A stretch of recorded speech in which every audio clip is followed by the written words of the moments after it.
And then open your legs wide to the side as you visualize Swamiji in your inner space.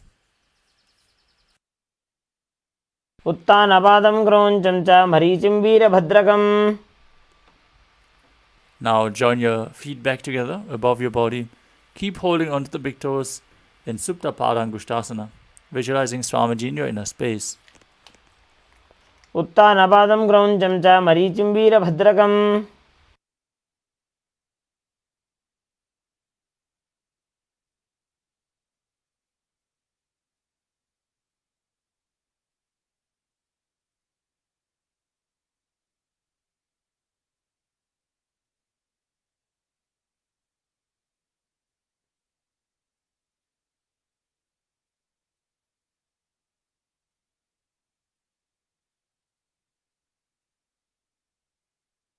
The next asana is Matsyasana from Supta Padangushtasana. Cross your legs into Padmasana and lay down flat on your back as you cross your hands behind your back and hold on to opposite shoulders. Gaze to your nose as you visualize Matsya, the fish avatar of Lord Vishnu.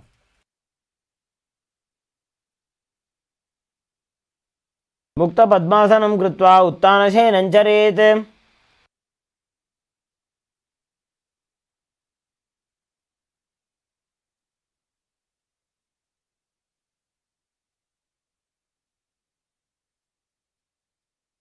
Next up is Parasharamasana. As you lay on your back with the legs in Padmasana, place the backside of the right palm onto the left as you gaze to your nose and visualize Lord Rama in your inner space.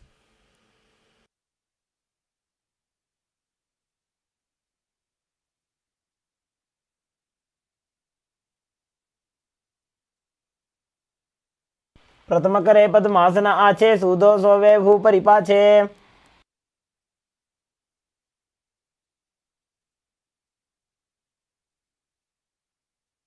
The next asana is Sarvangasana. As you lay on your back with the legs in Padmasana, lift your hips and legs up. Place your hands on the hips, elbows on the ground, and lift them up. Gaze to the nose, visualize Swamiji in your inner space, and perform Jalandharabandha and Mulabandha. अथवा क्षेत्र संक्षेपात् सर्वांगासनम् उत्तमम्.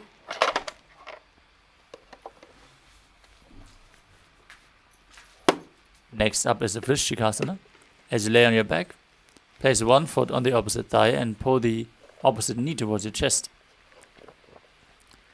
Stretch your arms out above your head, hook your hands forward as you gaze through your third eye and visualize yourself as a scorpion. Prathamashena Sudho Shishikeshiki Sandhi Sudakhe. Now repeat Vrishchikasana on the other side by exchanging the position of your feet. Prathamashena Sudho Shishikeshiki Sandhi Sudakhe.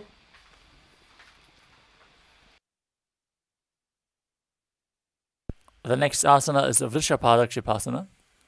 As you interlock your fingers behind your neck, lift both legs up, keep them above the ground as you alternate pulling one knee in towards your chest back and forth. Visualize Swamiji in your inner space as you breathe calmly through your nose in Sahasrara Kumbhaka. Uttanashenam Krutva Angulibhikandram Badhva. Next up is Maruttanasana. As you keep your hands next to the hips, alternate bringing your knees in towards your ear. Visualize Swamiji in your inner space as you do so.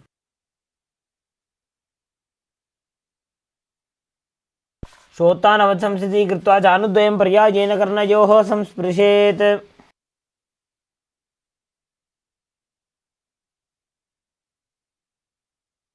Next up is Vriksasana. As you lay on your back, place the soles of the feet flat on the ground, stand up and then sit back down as you visualize yourself as a wolf.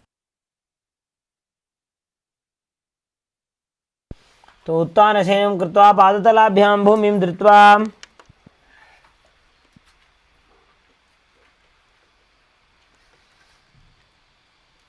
The next asana is Lutasana. As you lay on your back, quickly throw your legs over your head and completely roll over again and again. Visualize Swamiji in your inner space and finally end in a prone position. उत्तानशयनं पादौ शिर उल्लङ्घ्य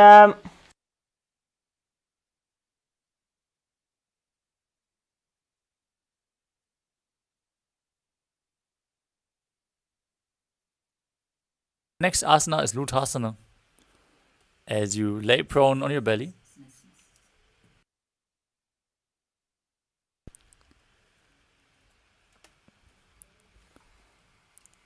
keep your hands on the ground next to your shoulders. Contract your lips and make the sound of a flute whistling while inhaling. As you visualize yourself as a chariot, carrying warriors into a battle for Dharma on your chariot back, with your toes stretched out behind, and Saradhasana. युज्यशयनं कृत्वा नाभिं भूमौ Now push your body up into a plank position and jump your feet back and forth in between the hands as you visualize yourself transcend body and mind in Dehalyolanganasana. हस्तद्वयं बद्ध्वा तन्मध्ये चरणद्वयम् उड्डानैव बहिरानीय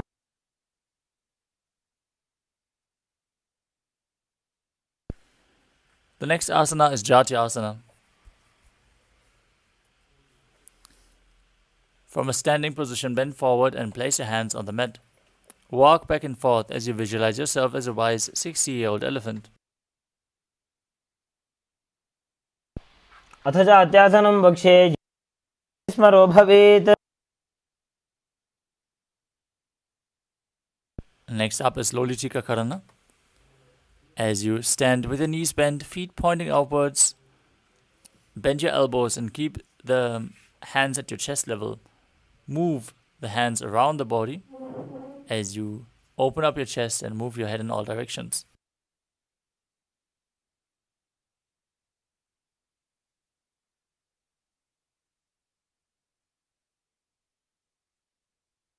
Next up is Sadapasana.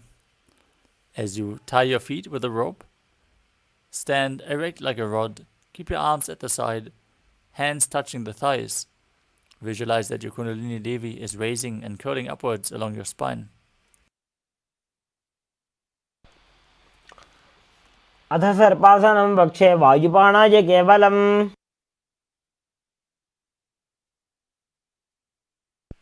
Next up is Ushtra Saranasana.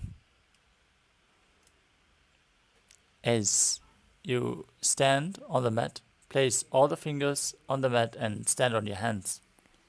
Hold the feet from the front and start walking around, visualizing yourself as a camel.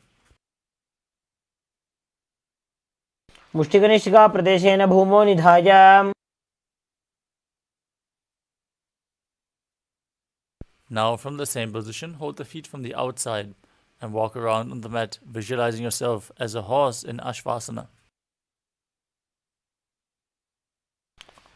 मुष्टिकनिष्ठिका प्रदेशेन भूमौ निधाय उपरि पादतले संस्थाप्य.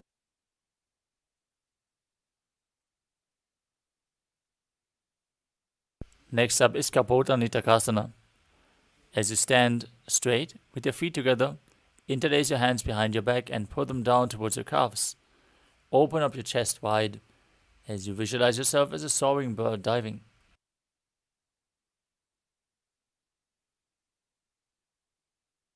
पादतले भूमौ निधाय पृष्ठभागेन हस्तो जङ्घापर्यन्तं नीत्वा. Next up is the Talapushpapadam Karana.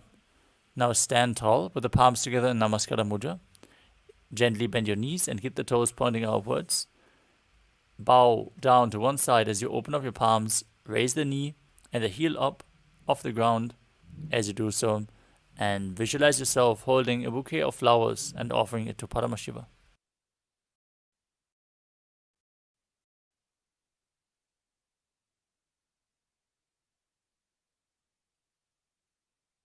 The next asana is Khadgasana. As you lay on your stomach, jump your feet up towards your hands and stand. Visualize yourself as a rhinoceros and place your hands in Namaskara Mudra in front of your body as you gaze through your nose, forming the horn of the rhinoceros. नुजसरतमासनं कृत्वा पादतलाभ्यां भूमिं धृत्वा.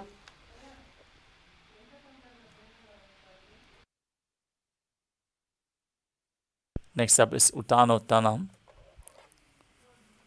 As you sit down all the way, or as low as you can towards the ground, stand back up again and again. You can hold weights if you want to intensify this asana. Gaze through your nose and visualize Swamiji in your inner space. पुनः पुनः उत्थातव्यम् असितव्यम् इति उत्थानोत्थानं भवति.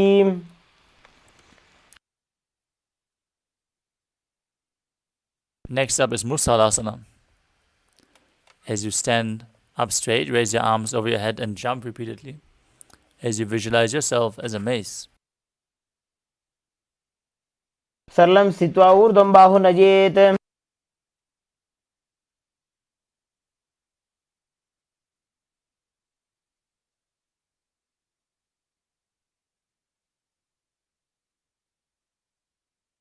Next up is Uchirshakasana. As you stand on the mat, bring the sole of one foot towards your chest. With the other foot, sit down and stand back up. Exchange the position of your legs again and again as you gaze to the nose and visualize Swamiji in your inner space. एकैकं पादतलं कुक्षौ निधाय तिष्ठेत् उत्शीर्षकं भवति. Next up is Parshvajanukarana. As you stand and keep one leg slightly bent, with the toes pointing to the side, bend and lift the opposite knee up towards your chest.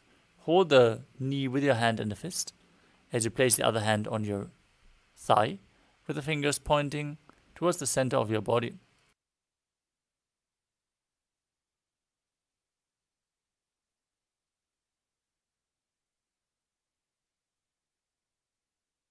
The next asana is Tandavasana. You can hold weights if you want to intensify this asana. Now visualize yourself fiercely dancing as Lord Shiva. As you extend one leg and your arms forward, sit down and stand back up on one leg.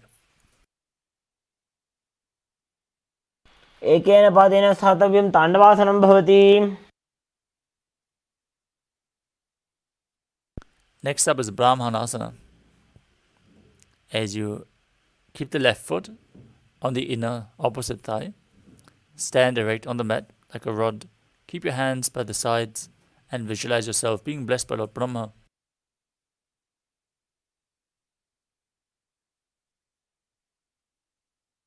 ब्राह्मणासनमावक्ष्ये यत्कृत्वा ब्राह्मणो भवेत्.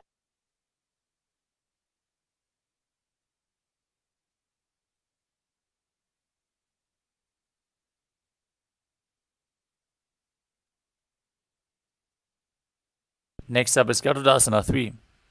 Now stand tall and wrap the left leg over and around the right knee. Tuck the left toes onto the other side of the right calf. As you simultaneously cross the left arm below the right and bring your palms together in Namaskara Mudra. Visualize yourself as Lord Garuda.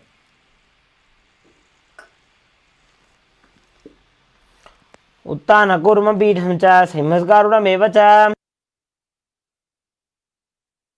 Next up is Ekapadasana.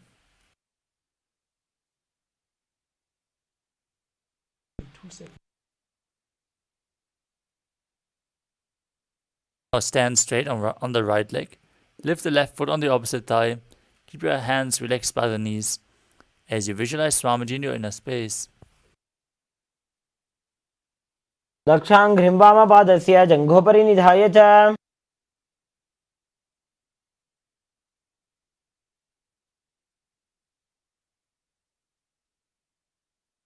Next up is Dhruvasana. As you stand on the right leg,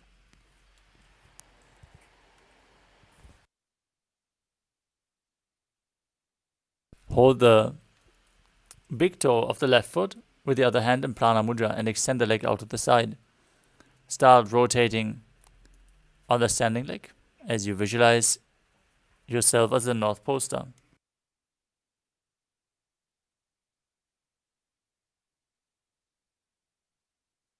एकेन हस्तेन दण्डरूपस्य एकस्य पादस्य अग्रं धृत्वा. Next up is Trivikramasana. As you stand on the right leg, lift the left foot behind your neck if you can. Stand tall, then alternate sitting down and standing back up. performing the 3 steps of Lord Vishnu as you visualize Lord Vishnu in your inner space. पादं संस्थाप्य स्थातव्यम् उत्थातव्यं त्रिविक्रमासनं भवति.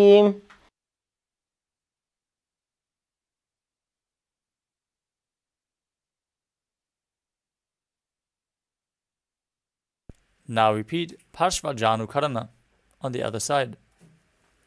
Pull your knee in towards your chest, holding it with your hand in a fist.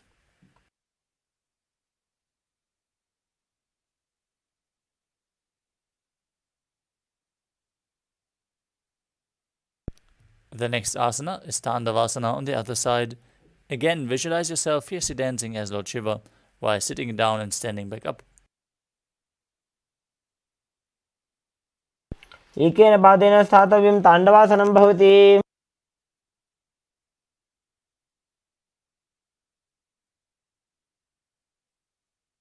Next up is Brahmanasana on the other side.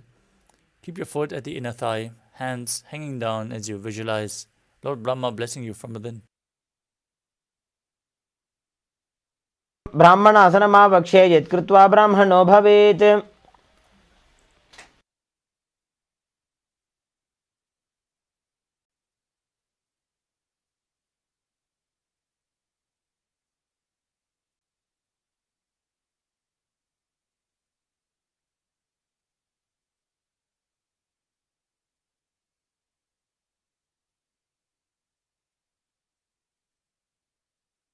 Now intertwine your arms and legs as you repeat Garudasana 3 on the other side, visualizing yourself as Lord Garuda. कूर्मपीठं च सिंहस्गारुडमेव च.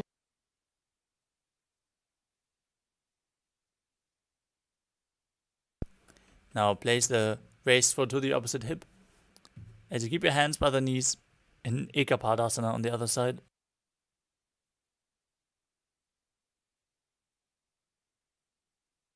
दक्षाङ्घ्रिं वामपादस्य जङ्घोपरि निधाय च.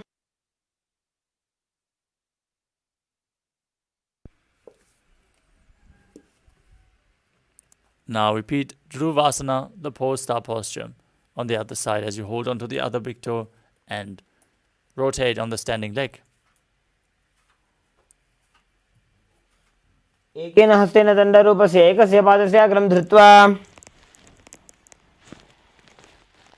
Now repeat Trivikramasana on the other side as you bring the other leg behind your neck if you can.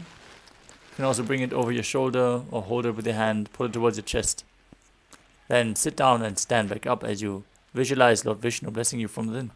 ग्रीवायां पादं संस्थाप्य स्थातव्यम् उत्थातव्यं त्रिविक्रमासनं भवति.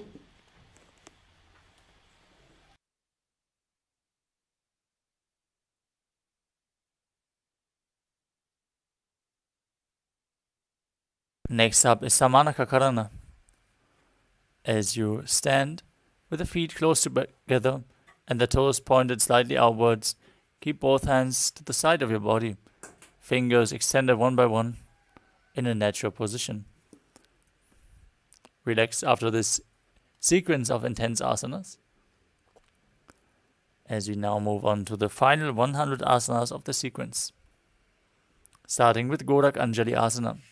Stand erect and then bend forward as you bring both hands underneath the knees and make a finger lock. Sit in a squatting position and let the finger lock touch your navel as you visualize the great sage Goraknath, founder of the Natha Yoga Hindu Sampradaya. Perform Jivachala Kumbhaka.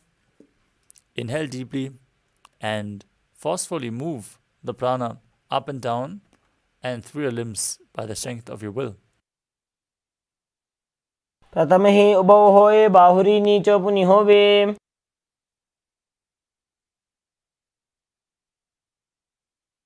Next up is Kanchi Asana.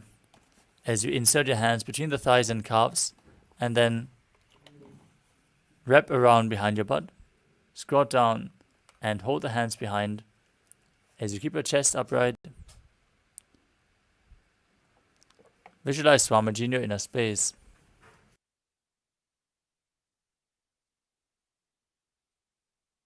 पूर्वमध्यात् हस्तौ निवेश्य नितम्बं धृत्वा.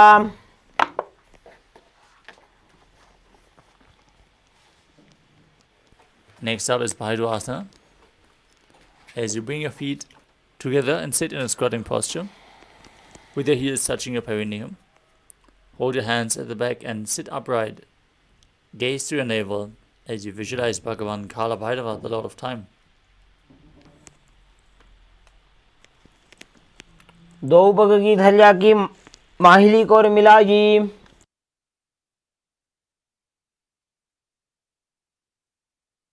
Next up is Varahasana. As you squat all the way down to the ground, join your hands and bring them over your head with the fingertips pointing down towards the ground. Keep your toes apart, elbows close to your head, and gaze to your nose as you visualize yourself as Varaha, the boar avatar of Lord Vishnu.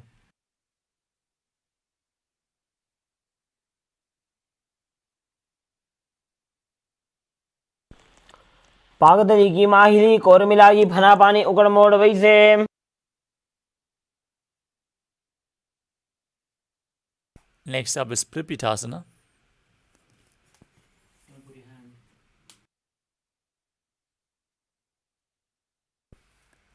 As you hold onto the big toes in Prana Mudra, bring your hips to the same level as your knees. Visualize Swamiji in your inner space and perform the Mula Bandha. पाशनि द्वे सम्मील्य स्थित्वा नितमं जानु प्रदेश आनीय.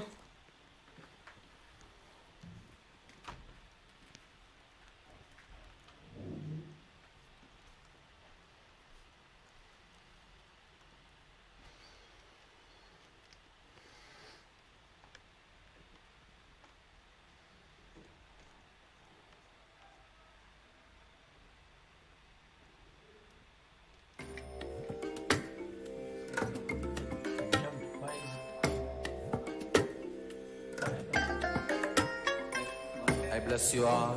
Let you all open all your three eyes and manifest the powers of Mahasadashiva. Om Nityananda Paramashivoham. Om Nityananda Paramashivoham. Om Nityananda Paramashivoham.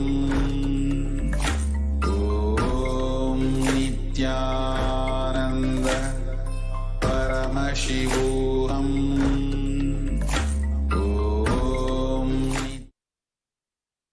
Sorry for the technical glitch. We are back and we are going to continue with Bakasana. Now place your hands on the mat with the fingers wide. Place your knees onto the back of your arms and raise your feet off the mat. Balance on your arms as you visualize yourself as a crow. Perform the Jivachala Kumbhaka and the Mula Bandha as you do so.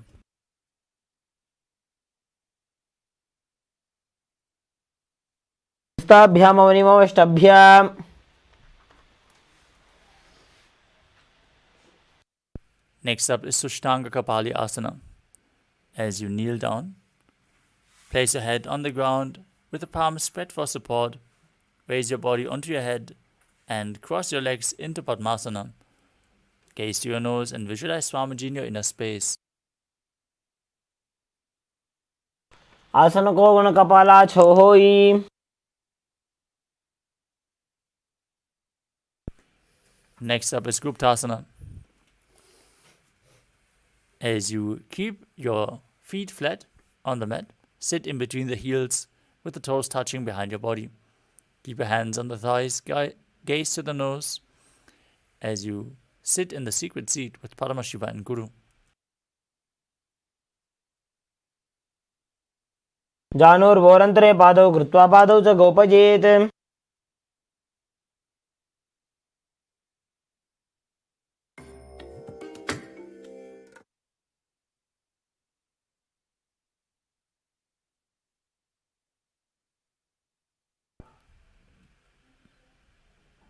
The next asana is Vrikshasana too. Now, place your hands flat on the ground, shoulder width apart. Lift your body up straight into a handstand.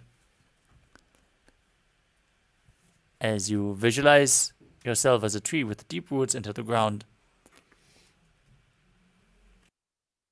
सप्तचक्रक्षालनाज vrikshasana विशेषकान्. Next up is Shibo Asana from the handstand position. Join your hands and feet together and visualize Tejas energy flowing to your third eye, rejuvenating your body.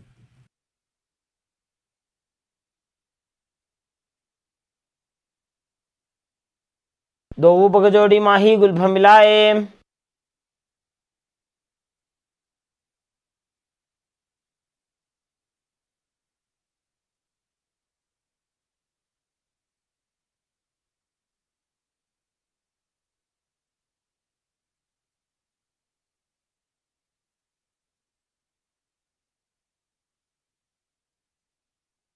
Next up is Matsyasana 2. Now place your hands flat on the ground, shoulder width apart, and step your feet back into a plank position as you lower your body down to the mat and push yourself back up again and again. Visualize yourself as a fish in Matsyasana 2. निब्जं शयनं कुर्परो पार्श्वभागाय मूर्धकृत्य.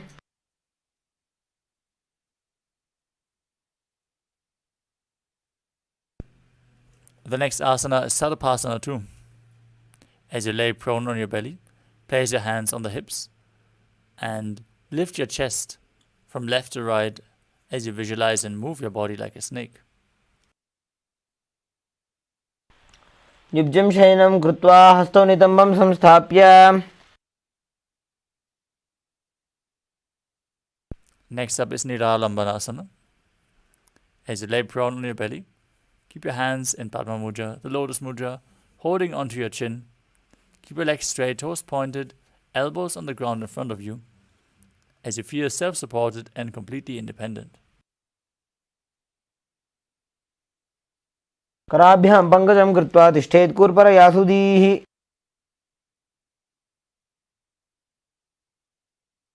Next up is Chaturasana. As you lay on your stomach, place your hands flat on the mat in front. Straighten your arms, bend your knees, pull the feet in towards the back, the upper back, as you lift your head up and see yourself as an umbrella protecting your guru from the sun rays. अर्ध्यासनमस्थित्वा हस्ततलाभ्यां भूमिं धृत्वा.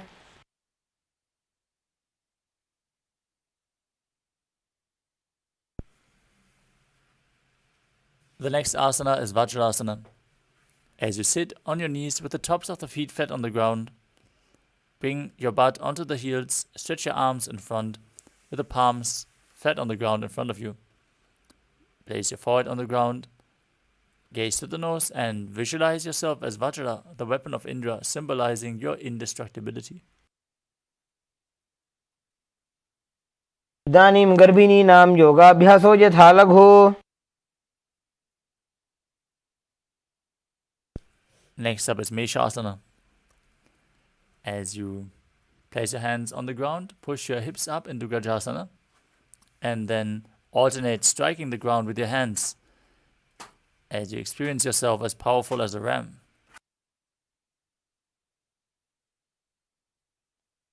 गजासनसंस्थितो एकैकं बाहुं भूमौ ताडयेत्.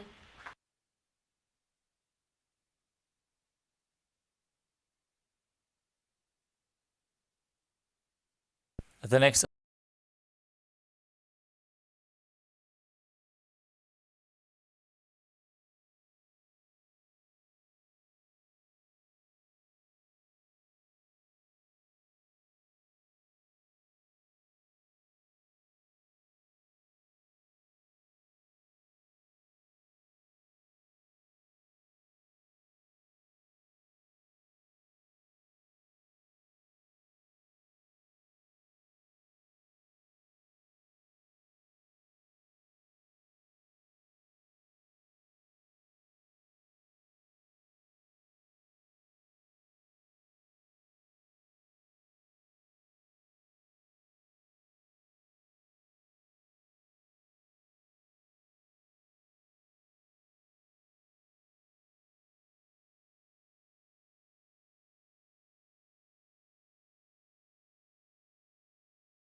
जङ्घोरुभ्यान्तरां पीड्य स्थिरकार्यो द्विजानुना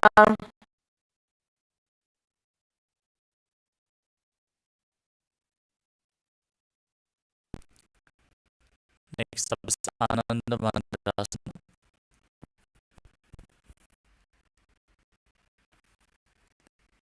As you sit with the legs folded back, toes pointing backwards, knees wide, place the front of the buttocks on the ground and gaze to your third eye, holding on to your ankles with your hands.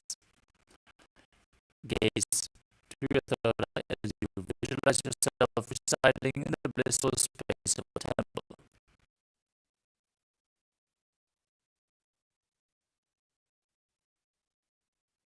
अथ क्षेवीरनाथ आनन्दमन्दिरासनम्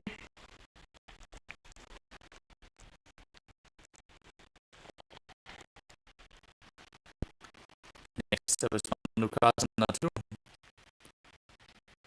As you sit with the feet wide, with the knees wide, feet flat and overlapping behind, place your hands under the knees and gaze to your nose.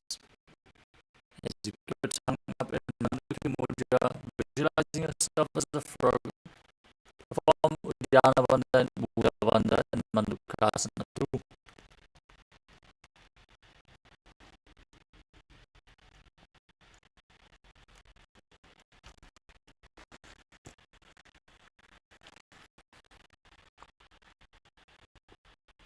पृष्ठं समीडुल्भाभ्यां जान्वगे स्थलयाकृतिः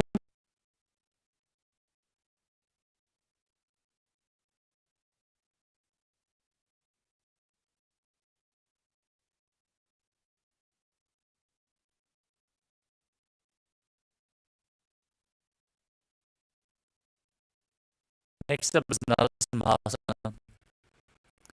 As you keep your toes on the mat, heels up and together, place your perineum on the heels, place your palms on the ground, spread your fingers wide, thumbs touching, base of the hand touching the toes, gaze to your nose and stick out your tongue and exhale as you visualize Narasimha, the lion man avatar of Lord Vishnu. शोभनावाणी होय वैसे एड़ी मेरे रुगलानी वैसे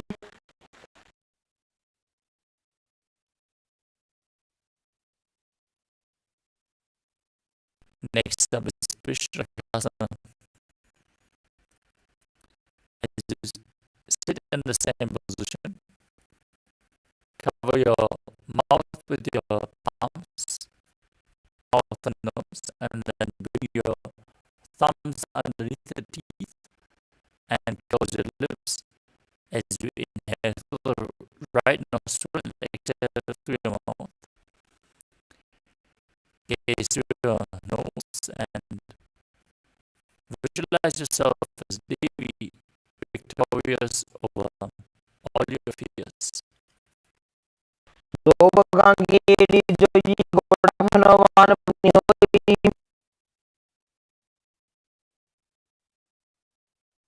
Next up is Makarasana. As you keep the soles of the feet together, with the top of the feet on the ground, sitting down on your heels. Keep your hands, bend your elbows and bring your fingers to your armpits, imitating as if you were a monkey stretching itself. As you gaze to your third eye and visualize yourself as a playful monkey, Makarasana. Bhagdari समुदाने देगी विष्टि भूमि परिधाने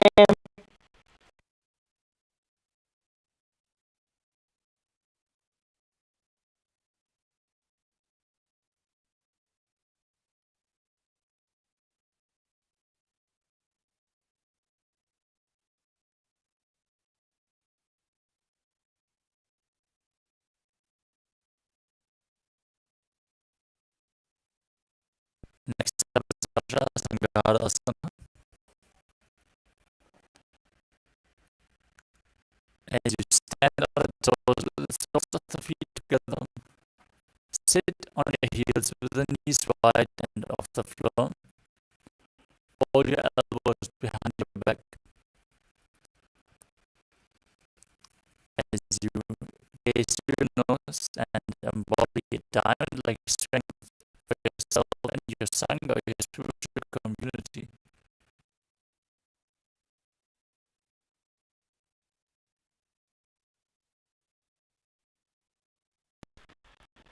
प्रथम पनापानी होए वैसे दो वेड़ गुदानी वैसे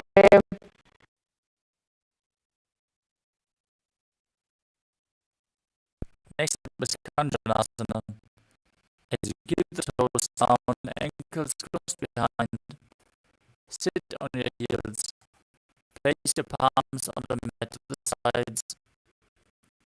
As you gaze through your nose, visualize perfect health beyond any and all physical or mental ailments. Form Uddiyana Bandhan, Mula Bandhan.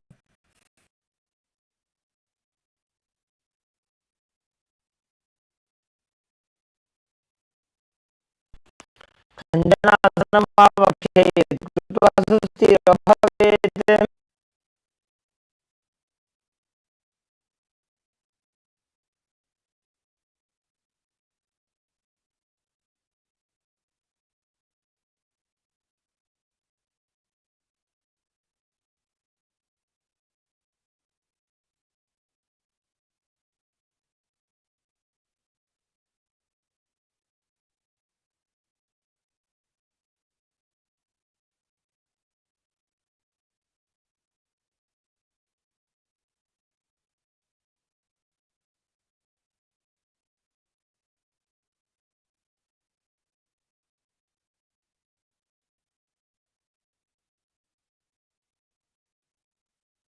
Next up is Kurmasana. From the same position, make your upper body and neck stiff like the shell of a turtle as you gaze through your nose and visualize yourself as a turtle with a stable body and mind to live for centuries. गुरुभौ च वृषणस्य अधो व्युत्क्रमेण समाहितौ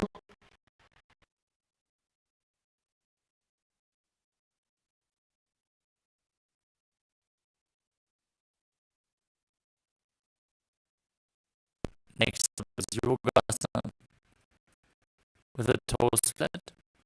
Cross your feet and let the perineum on the back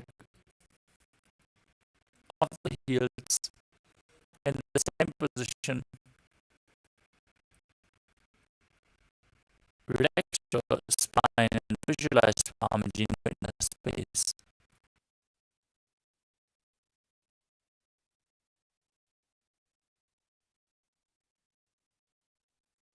गुल्भं सम्भूतं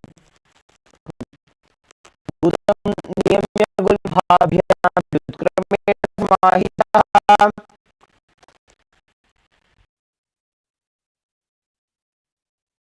Next up is Yogasana.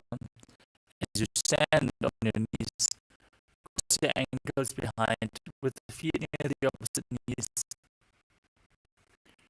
Hold your calves with the fingers inside and the thumbs outside. As you gaze to your third eye and visualize a space of eternal oneness Advaita with the Guru.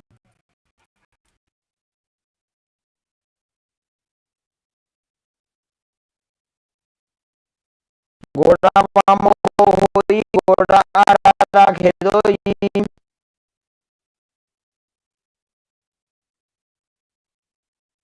Next up is Ushasana. In a kneeling position, bend backwards and hold your ankles with your hands. Keep your arms straight, push your hips forward, and tilt your head back as you visualize yourself as a camel.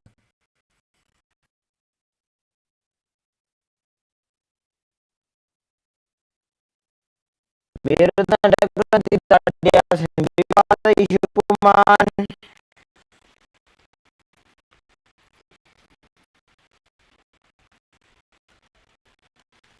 Next up is Rajarasana 2.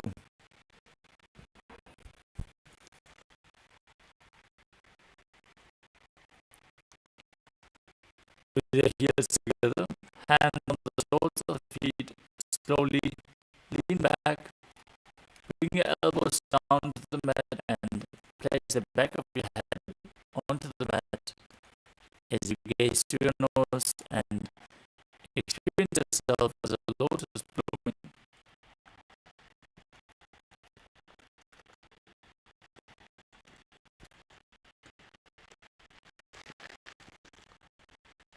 दोयेति समुद्रगतः सोऽयं मूलद्वारिधरे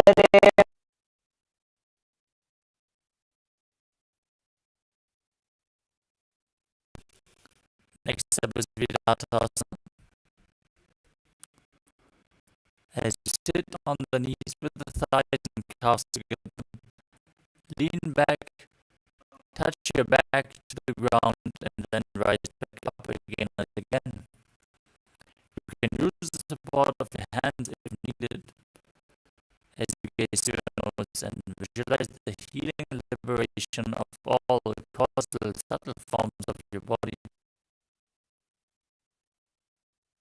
पृष्ठभूमनिधाय जङ्घोदरयोः संस्थाप्य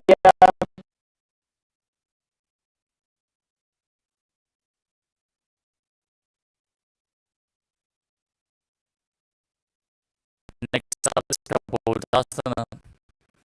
From Virātasana, raise your hips higher, bring your forearm on the mat and hold onto the back of the heels. Bring your head in between the feet as you visualize yourself as a beautiful dove.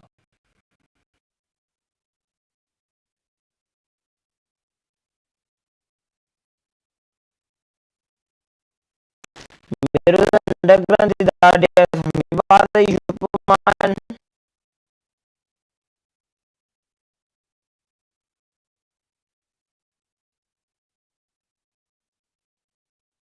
Next up is Padasana. As you stand upright on the knees with the toes tucked, hold your arms with opposite hands, gaze towards your nose as you enter the boon fulfilling posture. Now receive your boon from Paramashiva. Internally chant the Mahavakya Om Nityananda Paramashiva.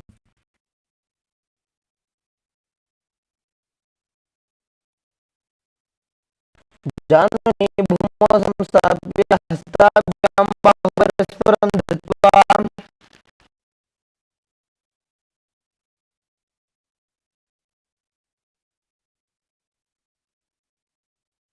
Next up is Parasana 2. As you keep your knees together, toes tucked, lean forward and bring your elbows to the mat. Place your head on the hands and your perineum on the heels as you visualize yourself as a ball, one of the 10 incarnations of Mahavishnu.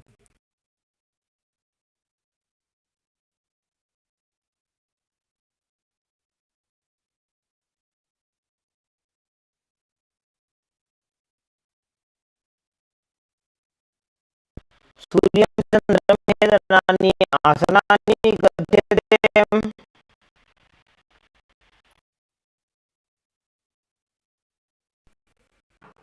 Next up is Mundasana, another inverted posture. If you need the support of the wall, set yourself up. Now kneel down. Place your elbows on the mat shoulder width apart. Interlock your fingers. Place your head on the ground. Hold your head with your hands. Walk your feet forward. Raise your hips and your legs off the mat as you extend your legs up straight. Gaze to the nose and Visualize yourself as a lopped tree.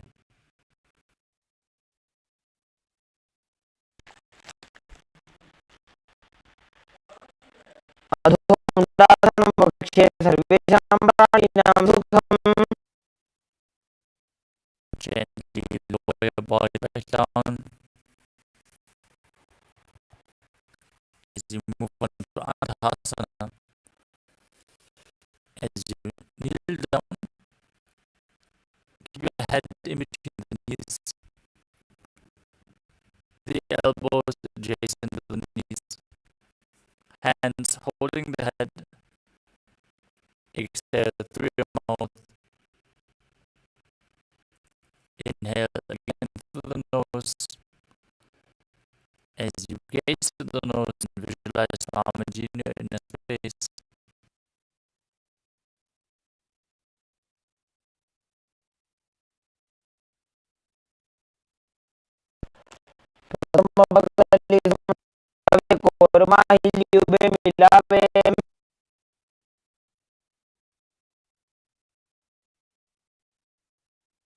Next asana is Viparita Shalabhasana.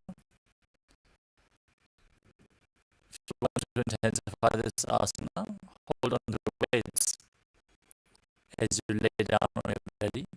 Extend your arms straight out and then lift your thighs, arms and chest off the ground while visualizing yourself as a locust.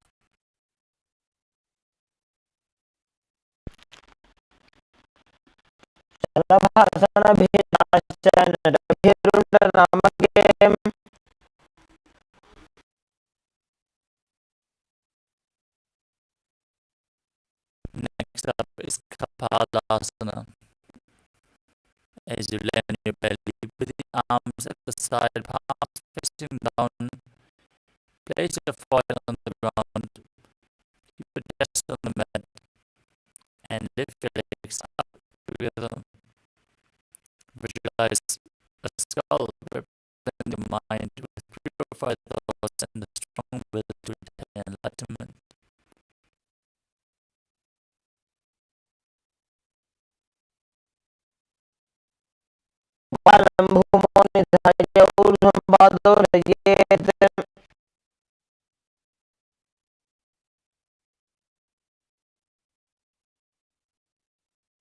Next up is Akashaka Bhodasana. As you land on your stomach, with the hands pointing backwards, keep your hands, palms flat on the mat, and push your legs up above your head. Place your feet on the ground in front of your head as you visualize yourself as a free and open dove.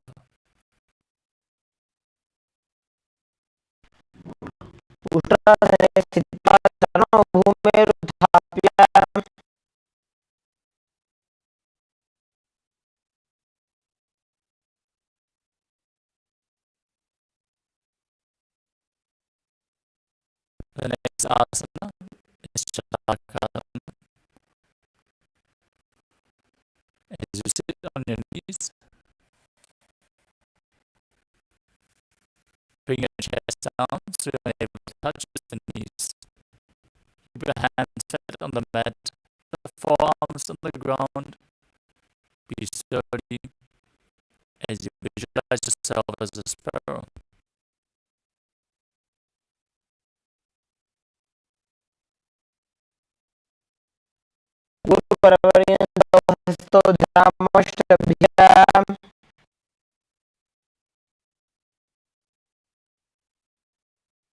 Next up is Vrishikasana.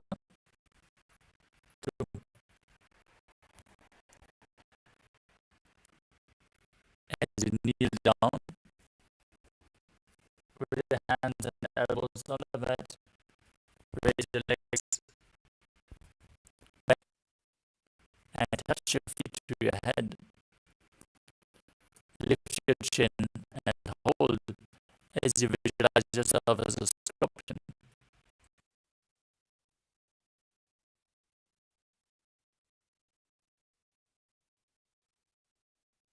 Buddha प्रतिमां विभाषेन्द्रतारसशीर्षे तिब्बकं विधाय कौ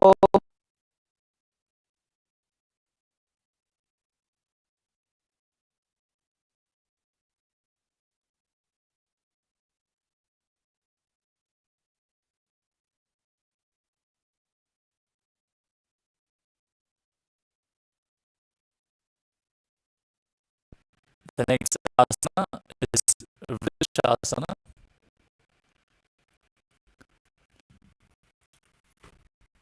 As you sit in a kneeling posture, with the perineum on one heel, the other heel outside the hip with the toes pointing outwards.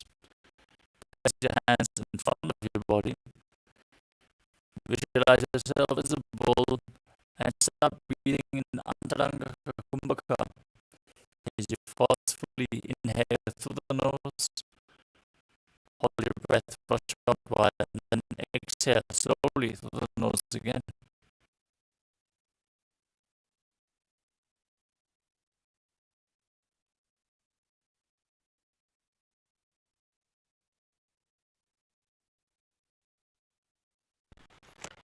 याम्य गुल्भे पादमूले वामभागे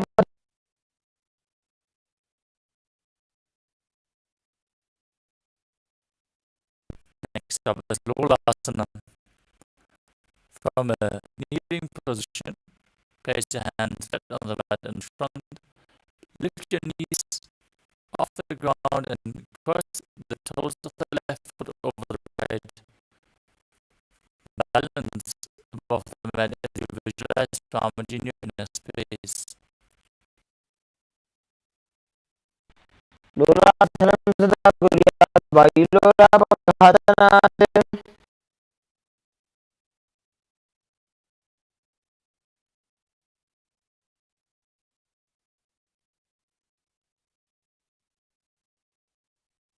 From Lolasana, place the perineum straight onto the other heel as you repeat Vrishasana on the opposite side.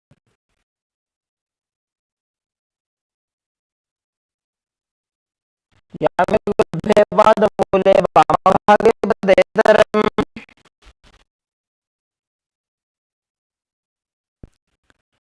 Next up is Balagunasana.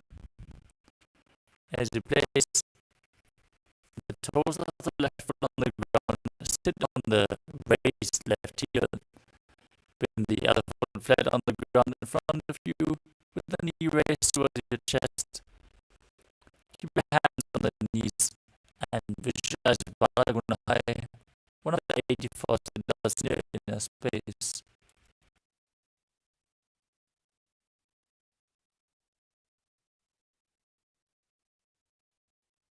आसन को गणजल विकार जाई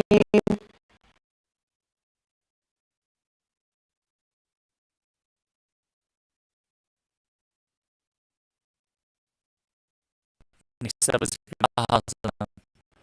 As you squat with your feet flat on the mat, bring your elbows under the thighs and wrap your hands around the shins. Hold onto your ankles from the outside as you visualize yourself as the entire planet.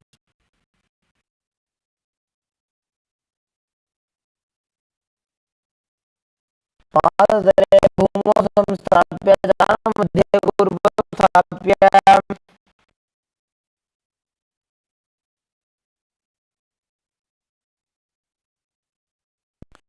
Now repeat Balagunasana on the other side.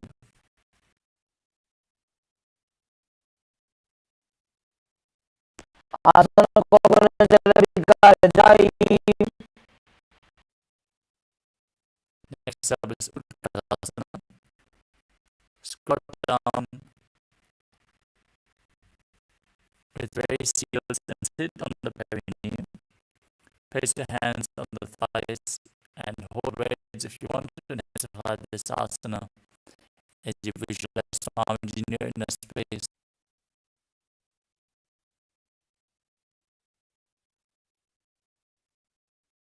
विजयस्योसीतौर्जानयित्रासने पादतलद्वयोपरि Next up is Vajrasana Kailasa. As you spread your knees wide apart and hold on to the opposite elbows behind. Visualize Swamiji in a space. પ્રથમના પાણી હોય દેશે દોવે ગુદાની વૈસે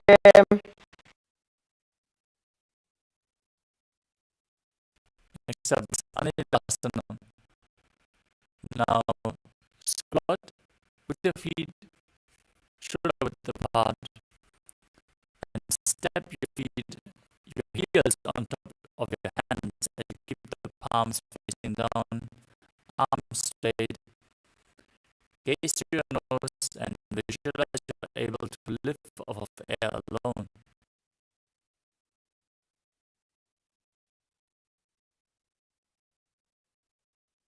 दो हाथ भूमि पर उठाने कहनी जाड़ी ना भी लगाने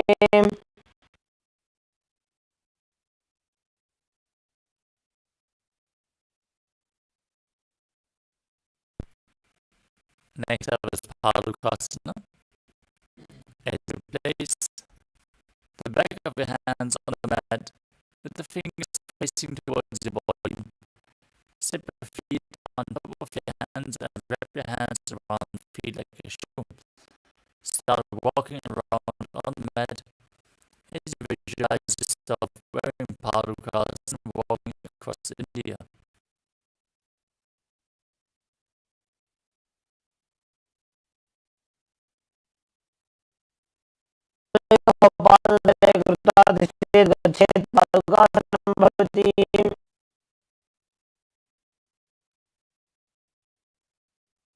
Next up is Kukutoranasana. As you place your palms on the mat, raise both feet upwards into the air and then let them fall back down again and again as you visualize yourself as a rooster.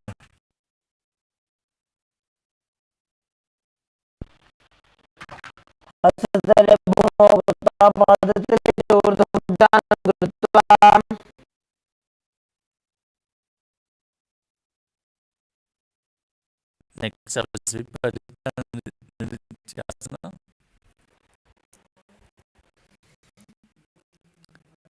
As you place your hands on the mat, raise your legs upwards into handstand and move around on two hands dancing.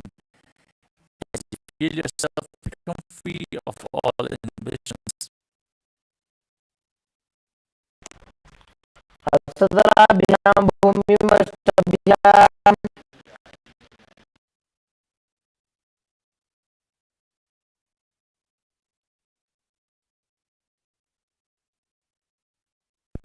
Next up is Kundarasana. As you separate your feet and place one palm down, keep the other hand on your neck as you visualize Swamiji in your inner space. Calmly breathe through your nose and Sahasrara Kumbhaka. अथर्वक्षे Mahadev गुंजरासनम् उत्तमम्.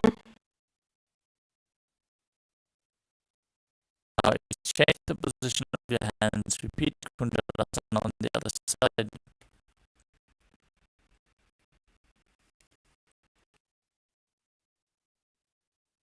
अथर्वक्षे महादेव गुंजरासनम् उत्तमम्.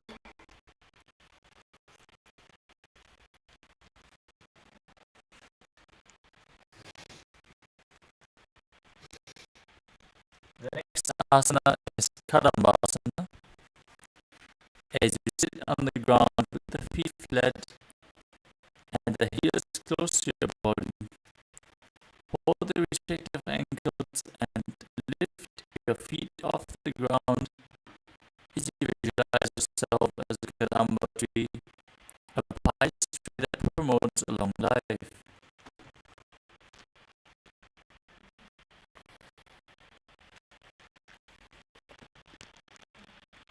पाणिभ्यां भूमिं वष्टभ्यः हस्तद्वयेन विभौ धृत्वा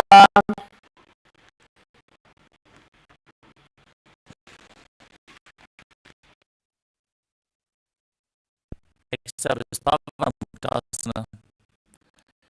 As you sit with your heels at the perineum, hold your knees with your hands and pull them in towards the chest.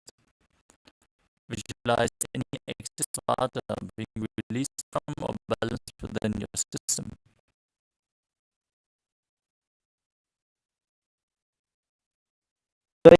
सुपादय पाणिं लात्वा स्वनिदम्भगे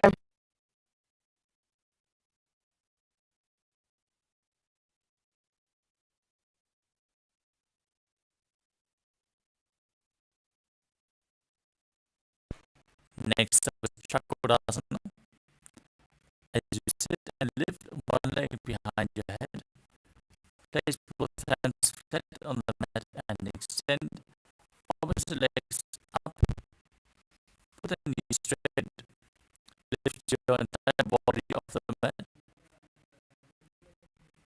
As you gaze up towards your third eye and visualize yourself as a powerful source of energy.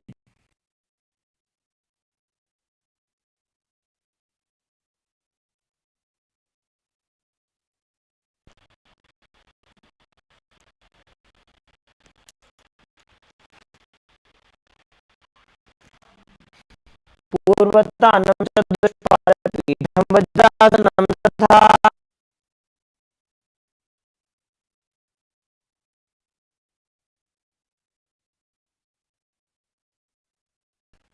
Next up is Dhanurasana 2. As you sit on the ground, extend one leg forward and hold the big toes of both feet in Prana Mudra.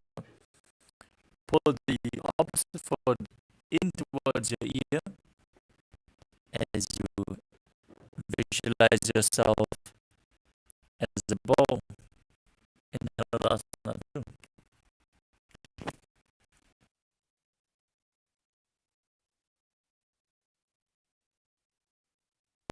पदाङ्गुष्ठोत्पाणिभ्यां गृहीत्वा श्रवणावधि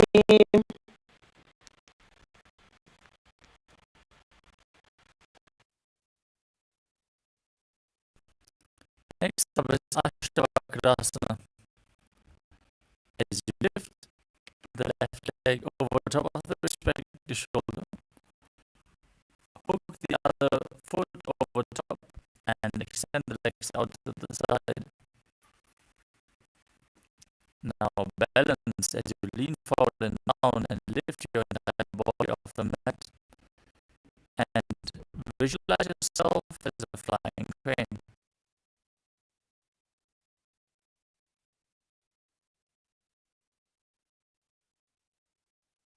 वासिष्ठमधकौण्डिन्यमूर्धकुकुटमेव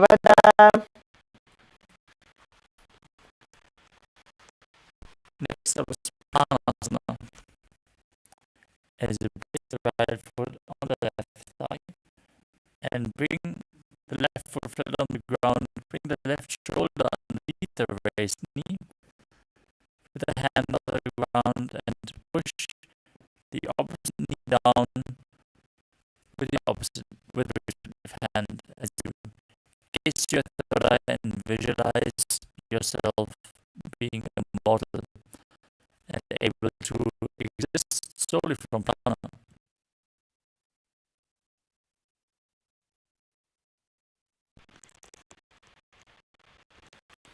एतत् प्रभेदं वक्ष्यामि करोति यस्य चामरः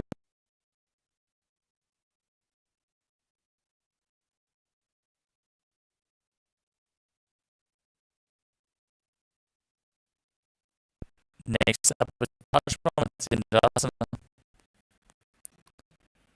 As you place one heel against the opposite hip with the leg flat, step the other foot over top, twist your body around the raised knee, bring one arm below the knee and interlock your fingers behind your back.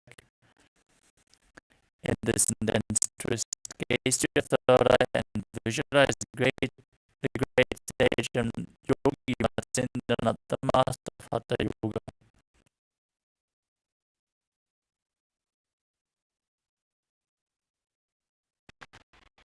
पार्श्वाभ्यां धृतते यास्तु पार्श्वमत्यन्तमुत्तमम्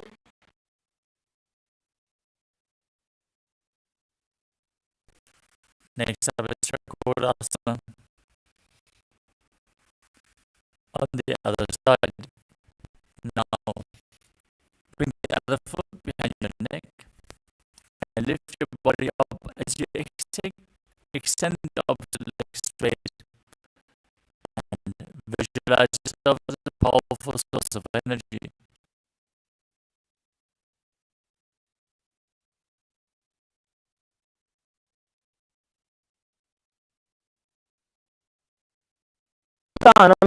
पादपीठं वज्रासनं तथा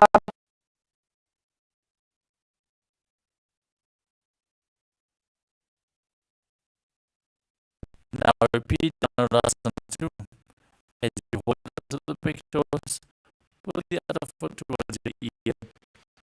Visualize yourself as a ball. पादाङ्गुष्ठोद्बाणेभ्यां गृहीत्वा श्रवणावधि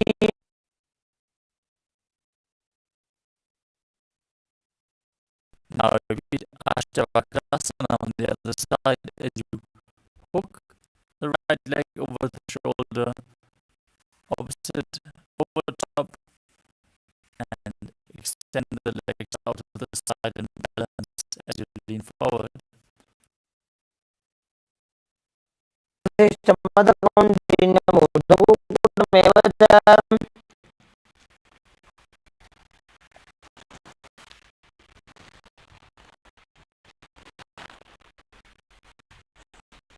The next asana is Pranasana on the other side. Bring the other foot on the opposite thigh. Raise the opposite knee and bring your shoulder underneath as you visualize you're immortal and able to exist solely from prana.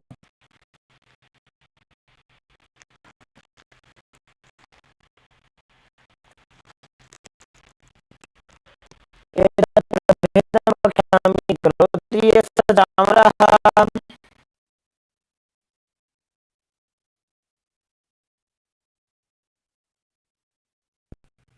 Now repeat Paramashiva on the other side and bring the other foot towards the outside of the hip and step the opposite foot over top. Twist your body around, bring your arms beneath and interlock your fingers behind your back as you gaze to your third eye and visualize Matyananath.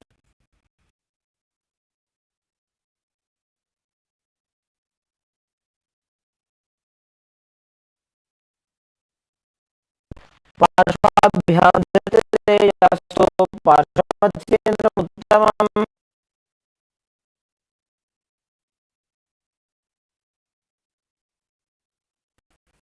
Next up is Ardha Paschimottanasana. As you keep one heel against the ground, extend the opposite leg straight, lean forward and down and hold on to the foot at front with both hands. Visualize Swamiji in a space as you perform the Mudra Bandha.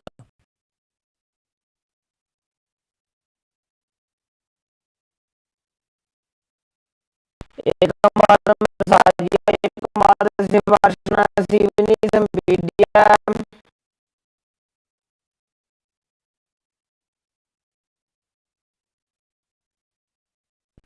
Next up is Kranjasana. As you keep the left ankle outside the hip, hold the sole of the foot of the opposite foot and lift your leg straight in front of your face. Visualize yourself as a crane as you perform Jiva Kumbhaka, moving the retained prana up and down nervous system.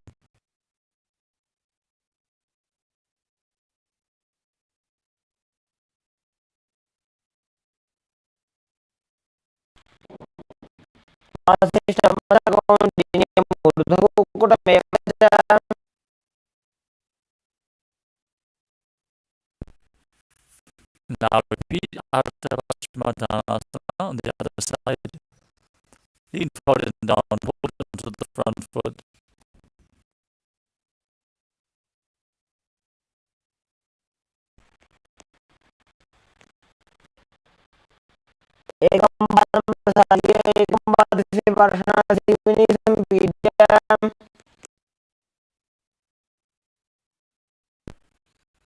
Now bring the other foot outside the hip.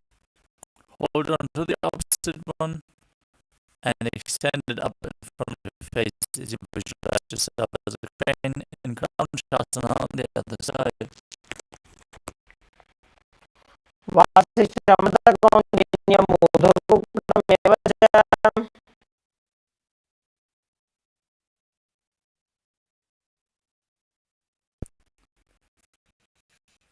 The next asana is Swastikasana. As you sit with your feet in between the thighs and calves, place your hands on the knees, gaze to your nose, and embody peace, well-being, good fortune, and prosperity as you visualize a swastika.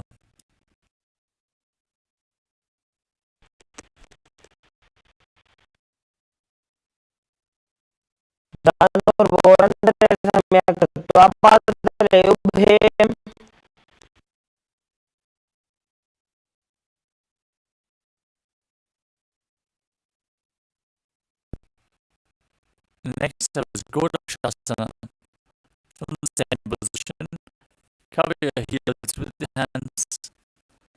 Perform Jalandhara under the throat lock and Buddha under the root lock as you gaze to your nose and visualize the great sage Goraknath, founder of the Nata Yoga Hindu Sampradaya.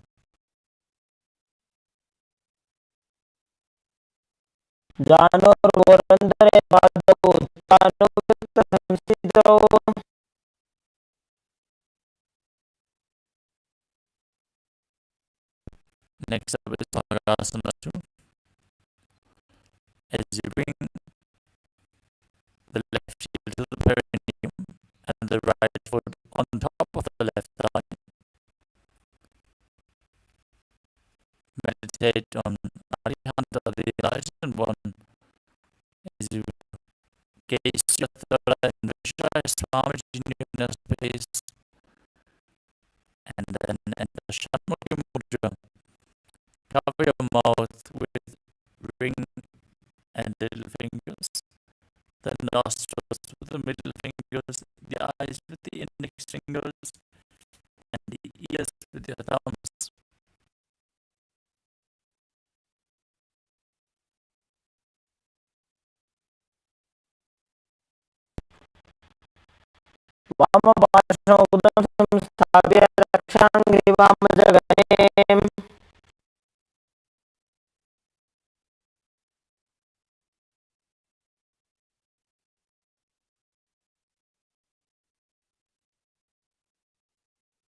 Next up is Yogasana 2. As you place your feet on top of opposite knees, keep your hands on the ground beside your body, with the palms facing up. Keep your spine straight, gaze to your nose as you visualize Swamiji in your inner space, and roll up your tongue and inhale through the rolled up tongue in Kakashantra Kumbhaka as you keep your mouth in the shape of the beak of a crow.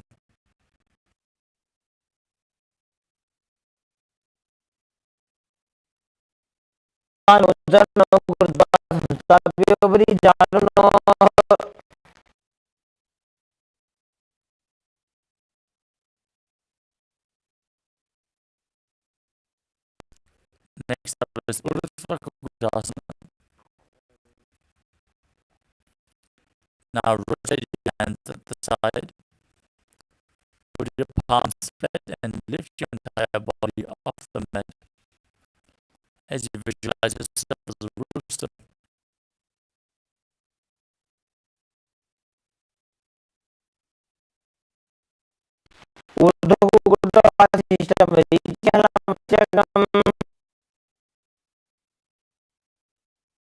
Next up is Siddhartha from Padmasana. Putting your hands in between the legs and place them on the ground. Don't lift your body up, stay seated as you gaze to your nose and visualize Swamiji in your inner space.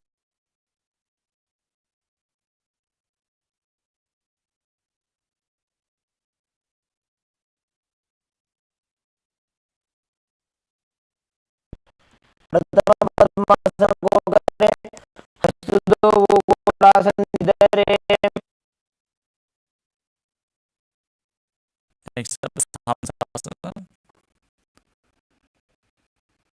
from Padmasana. Place your hands on the mat and lift your entire body up. Face the nose and visualize yourself as an elegant swan.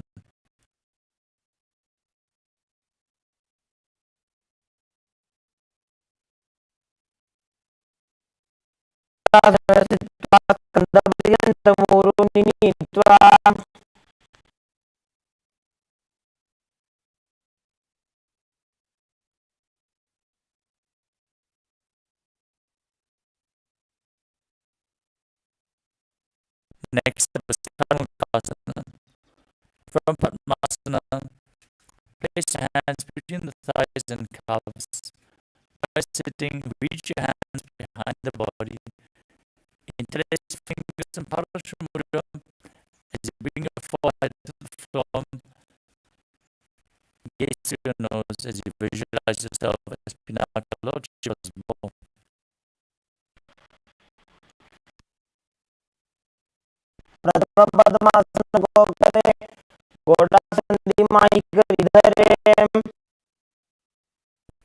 Next up is Kurmasana 2 from Padmasana. With the hands between the thighs and calves, hold on to your neck.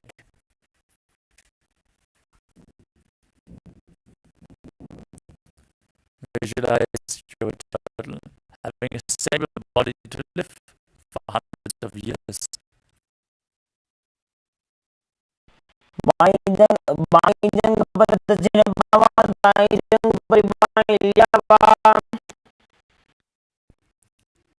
From the same position, tuck your chin to the chest, gaze the nose, and perform Jalandravana, visualizing,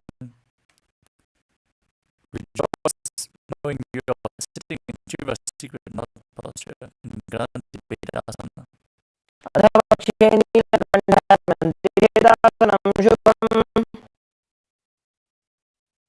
Now roll onto your back and maintain the same position.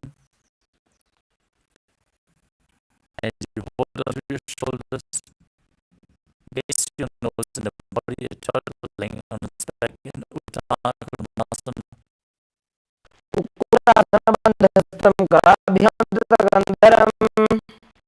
Sit back up in Padmasana. Place your hands between the legs, one hand on the floor. Hold its wrist and push your body up as you visualize yourself as the Rusa and Bhangukutasana.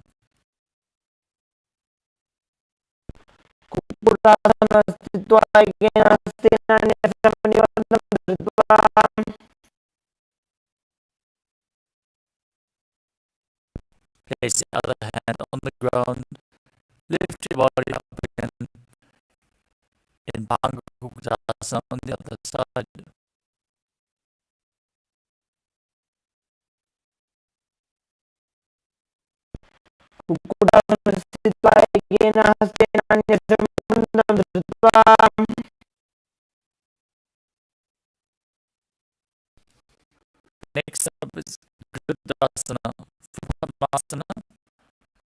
your elbows on the toes, interlace your fingers in Paramashiva Mudra, and rest your chin on the knuckles as you press your throat with your thumbs.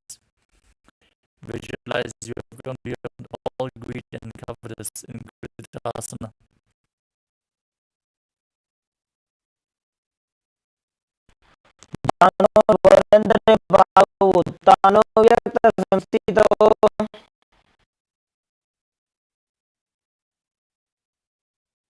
Next up is Padmasana 3. From Padmasana, place one hand over top of the other with the palms facing up. Engage all bandhas, Mahamudra Bandha. Gaze to your nose and visualize Swamini.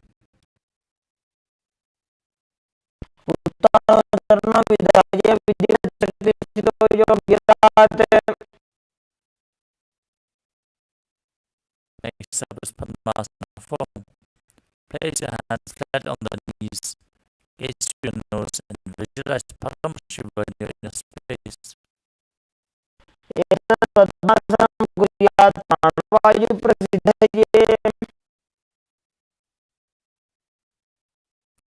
Next up is Keshavartha 2. From Padmasana, hold on to one big toe in Pranam Mudra and move it round and round as you visualize yourself as Paramashiva's bow. Repeat the movement on the other side.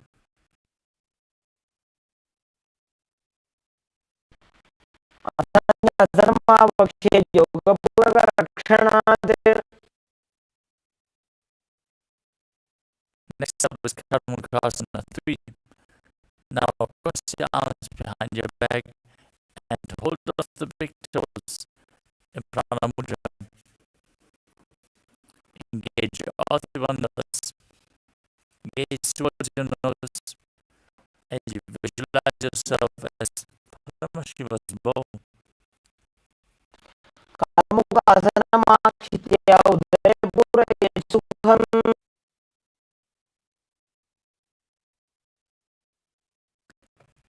From the same position,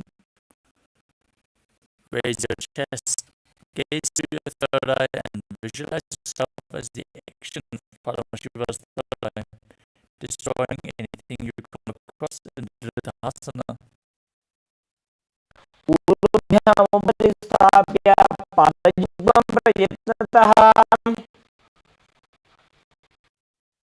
Next up is Nagasana. From the same position, roll onto your back. Try to hold on to the feet, otherwise lay on your arms as you keep relaxed in Padmasana. Gaze to the nose. Visualize yourself as a snake in Nagasana as you breathe in Sahaja Kumbhaka.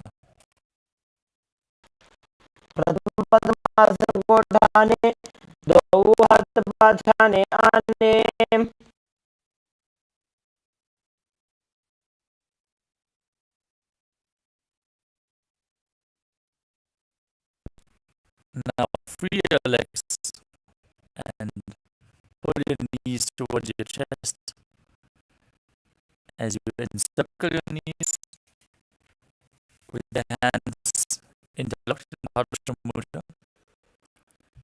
Lift your head to the knees and squeeze the body into a ball in Kandakasa.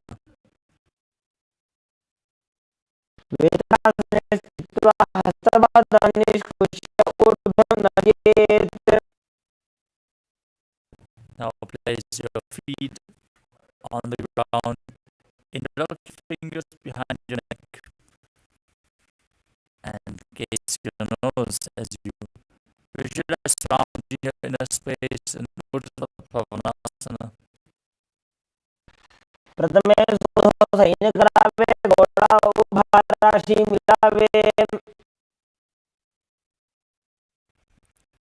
Next up is Malakata Vidasana. As you lay on your back with the feet flat, knees raised, place the upturned palms underneath the heels and visualize yourself as a powerful alpha ape. उत्तानेन पादतले उत्तानहस्तयोः स्थापयेत्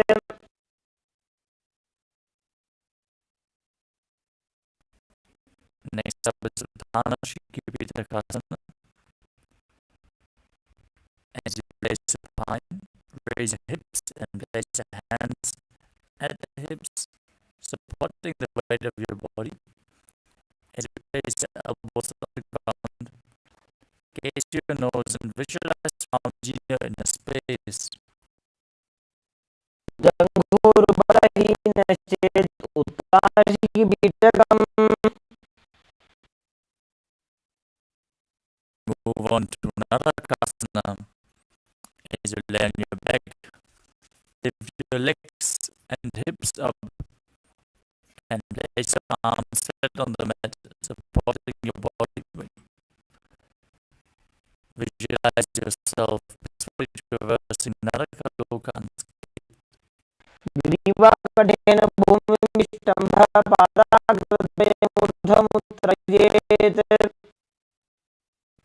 Next up is Sirenokasana. Now raise your hands and touch them at the lower back as you keep your legs straight and lower and angle them with the core engaged, visualizing yourself as a boat crossing the ocean of samsara in Sirenokasana. नौकावत्स्थित्वा ऊर्ध्वपादाग्रद्वयं नयेत् Now bring your hands back to the mat. Be straight like a flagpole as you visualize yourself as the Kailasa flag, respected across all nations in Vajrasana.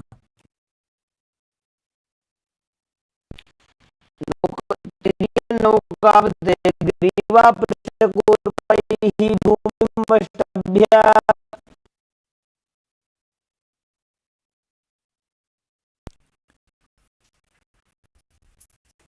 Now lay down flat on your mat. Keep the hands at the side of your body, palms facing up. Perform Shakti Chala Mudra, pull the Kundalini Shakti up all the way to the crown center and relax. As you visualize that your body is dead and Swamiji is liberating you. Internally chant the Mahavakyam Om Nityananda Paramashiva and Meditasana.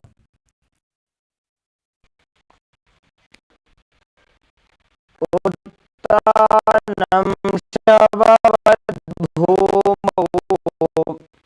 शयनं दुषवासनं शवासनं श्रान्तिहरं चित्तविश्रान्तिकारणम्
Now slowly return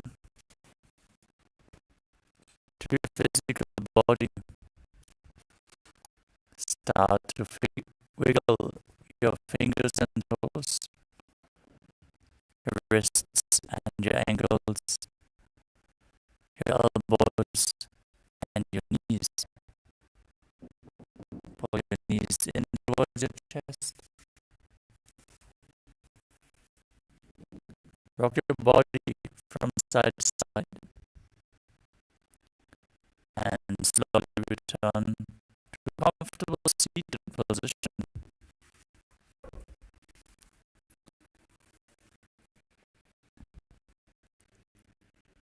Congratulations, you completed the Dvitiya Vinyasa Krama, all 308 asanas, as revealed by the Supreme Heart of Hinduism. We are now going to move on to the power manifestation session. So stay tuned and immediately manifest the powers of Paramashiva after this intense yoga. So let us now conclude the session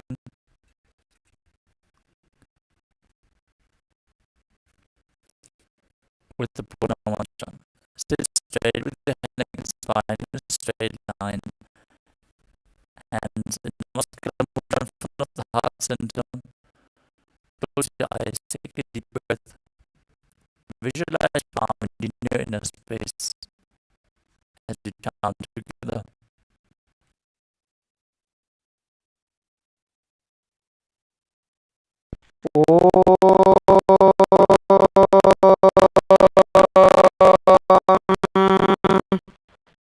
पूर्णमदः पूर्णमिदं पूर्णात् पूर्णमुदच्यते पूर्णस्य पूर्णमादाय पूर्णमेवावशिष्यते ॐ शान्ति शान्ति शान्तिः हरिः ॐ तत्सत् सर्वं भगवच्छ्रीनित्यानन्द परमशिवपादुकार्पणमस्तु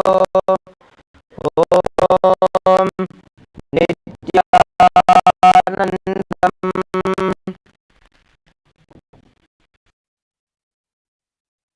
Thank you all, Nityanandam.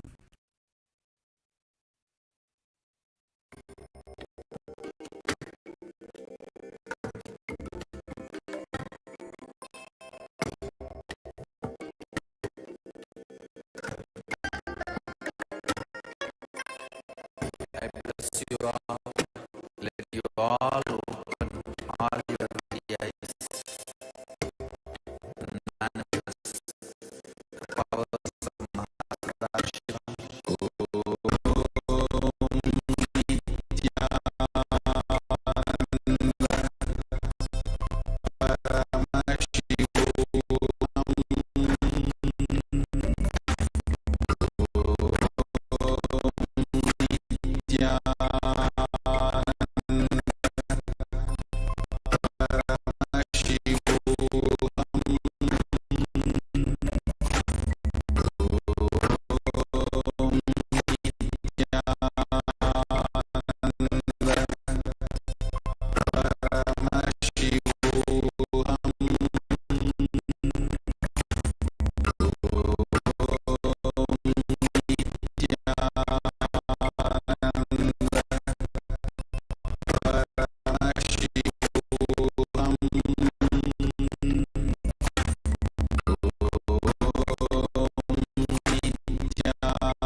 manifesting wealth.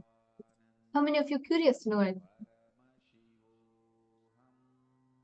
Wonderful. So go ahead, sit back and enjoy the program as all of us are going to be getting ready to understand about the science of wealth creation.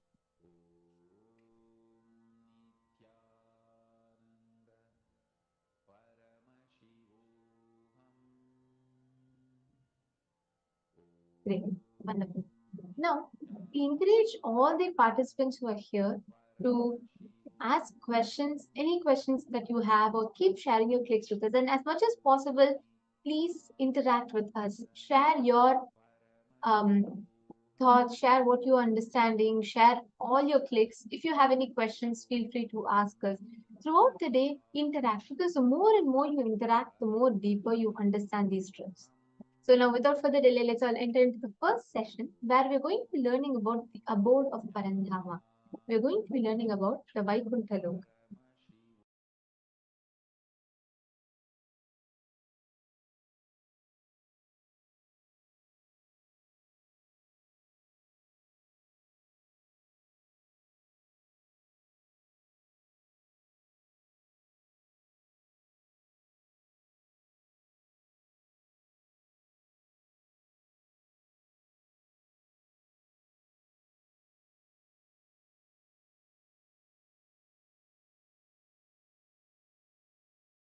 Fourteen lokas are stopping with Brahmaloka. After that, the four is beyond Brahmaloka. Vaikuntha, Shripuram, Kailasa, Mahakailasa is beyond the 14 lokas.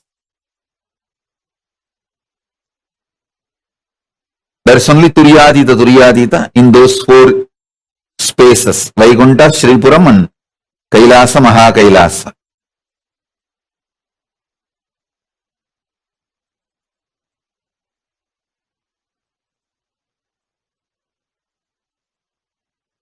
Like Vaikuntha is abode of Vishnu.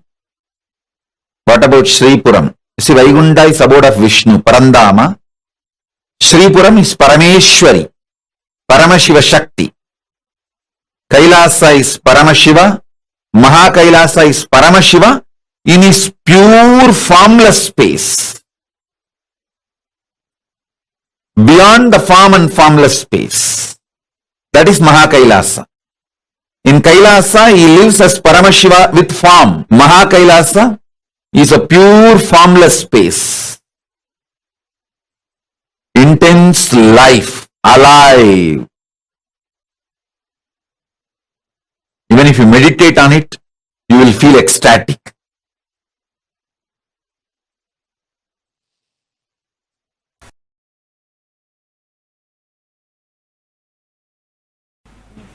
There's a beautiful story. Vishnu was lying on the Vaikuntha. Mahalakshmi was pressing his feet. Suddenly Vishnu got up and started running. Mahalakshmi thought, did any demon attack Vaikuntha? Even then I have never seen in my whole life Mahavishnu running like this. And she was also chasing him and asking, "Arey, tell me, why are you running? At least tell and run. Which demon is attacking? I don't see any demon, any attack." Then Vishnu, without reducing the speed, the same speed running, and he's telling, look there, look there. There, the Prahlada was trying his small hand and trying to show in which pillar Vishnu is there. The father is asking, Hiranyakashipu is asking, hey, in which pillar your Narayana is there? In this pillar or that pillar? So the Prahlada, small kid, he is only a 5-year-old kid. When Narasimha Avatar happened, he is only 5 years, not even 6. 5 running. So that small baby is raising the hand and trying to show. Narayana says, whichever pillar that finger is showing, I have to get into that pillar. I can't afford to let my devotee down. It boils down there.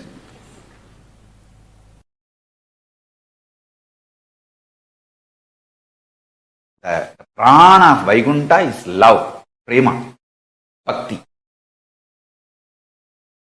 It's very intimate space, Vaikuntha. Kailasa is oneness, yaga, fire.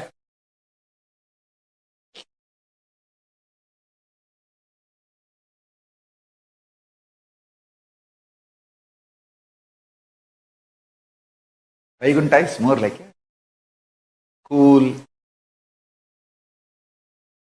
prema bhakti, the love space.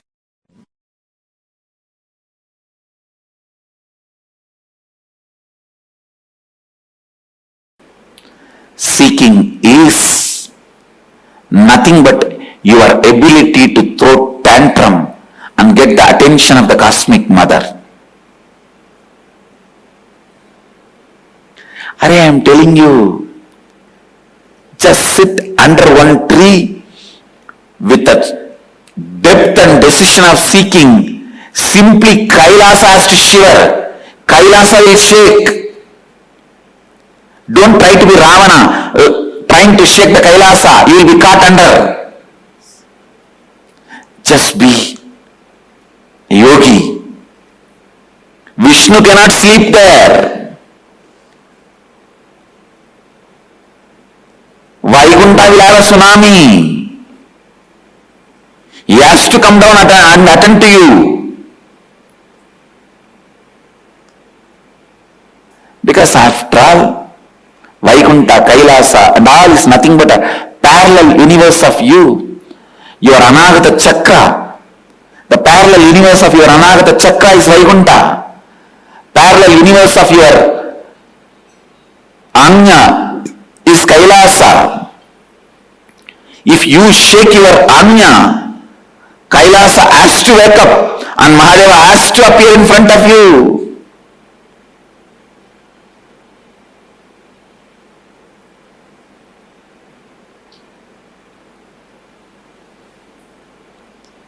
Don't be arrogant out of your seeking. Actually, when you are seeking, arrogance will not even happen.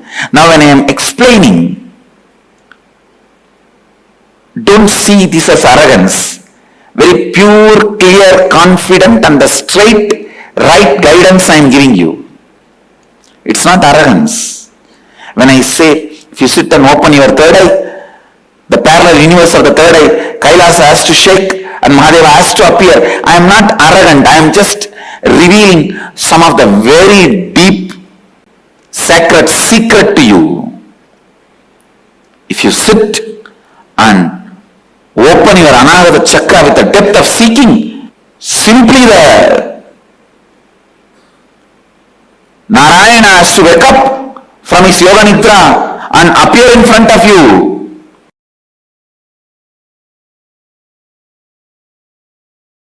Let me explain some of the important things you need to know about puja.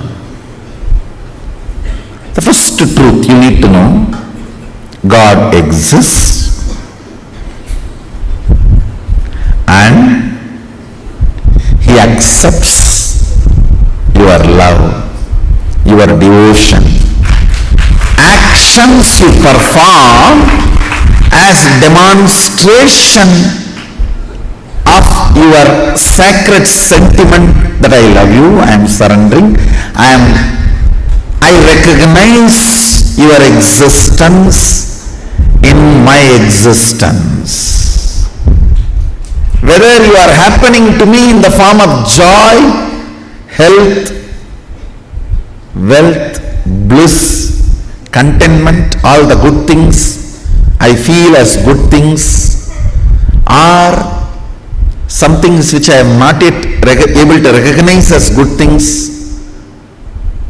You may be happening to me in whatever way you want, whatever way life is happening to me, but I do recognize your existence in me, in my life, in my existence.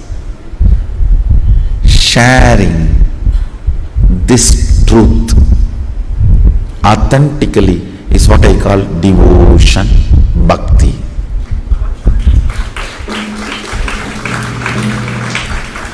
manifesting powerful cognitions about the universe is bhakti, and manifesting powerful cognitions about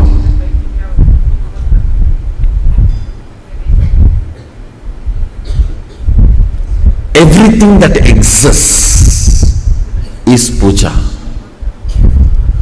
Puja is the time you naturally manifest most powerful sacred cognitions about life, about universe, about God. Especially if you understand those mantras, the sacred sentiments, meaning behind those mantras. We will start soon classes, sessions, for every one of us to understand the sacred sentiments.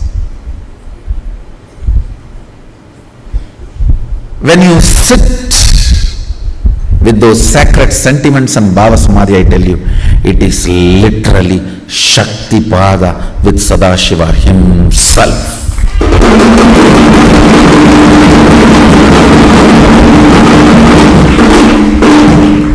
It can manifest so much of powers, state of Sadashiva, space of Sadashiva, and powers of Sadashiva. It can just do wonders, I tell you. Fools are those who don't know the taste of Shiva Puja.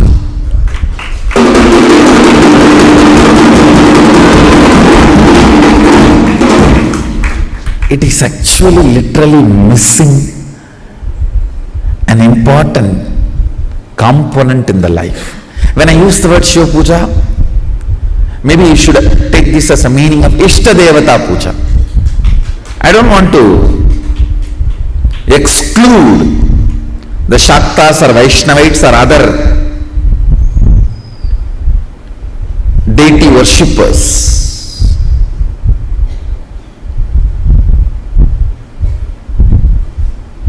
Because now I am practicing and promoting Shiva Puja, I am using the word Shiva Puja. Otherwise, you should take this as a Ishta Devata Puja. Whoever is your Ishta Devata, I tell you, the Ishta Deva Puja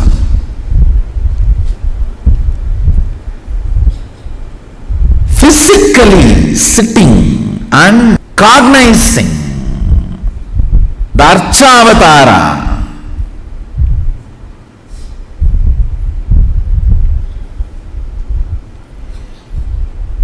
and collecting all the things needed to offer it to him, and offering by invoking the tremendous sacred sentiments and just getting soaked into it. It's a methodology of creating Kailasa wherever you are.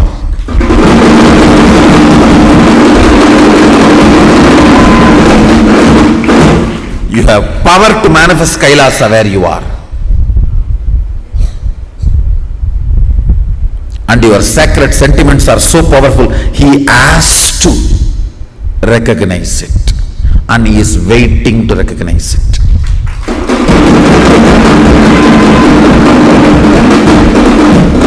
Sadashiva may not need your puja, but he is waiting to respond to your puja.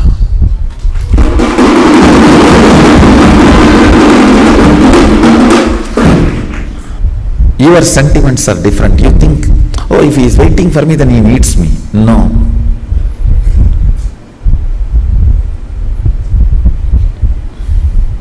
He doesn't need, but he responds. He is alive, very much alive, available.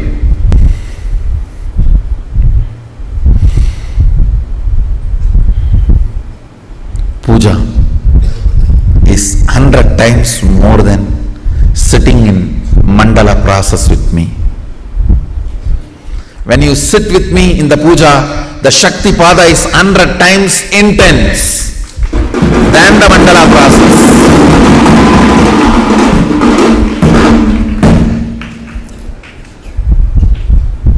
Because the sacred sentiments invoked.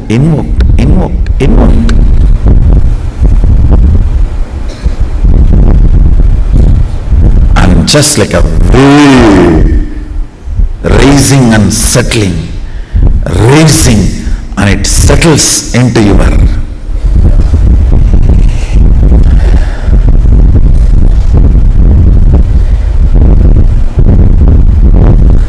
muscle memory. The sacred space of puja,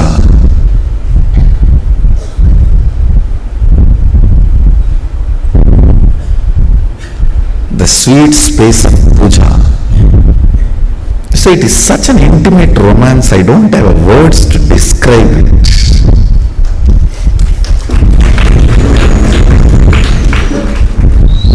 Romance described loses its sweetness and sacredness, becomes dirty.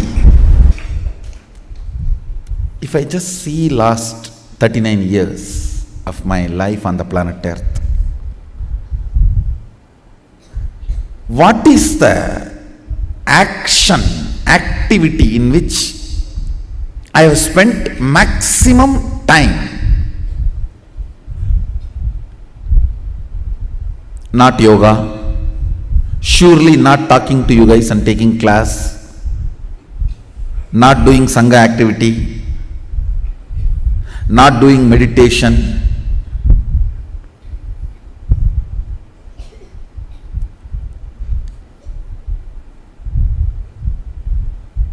at least equivalent of the time I spent on all these activities, I spent on puja.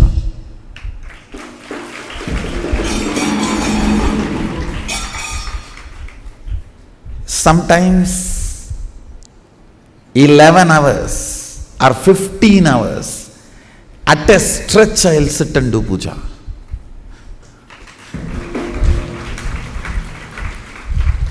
Understand, I may promote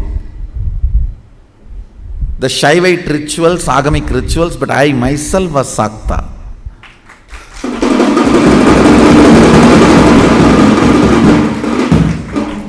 I practiced Shakta tradition, Sakta Sampradaya, means worshipping Devi. Basically, I received Bhuvaneshwari Vidya from my Guru, Vipudanandapuri, after I had darshan of Devi appearing, and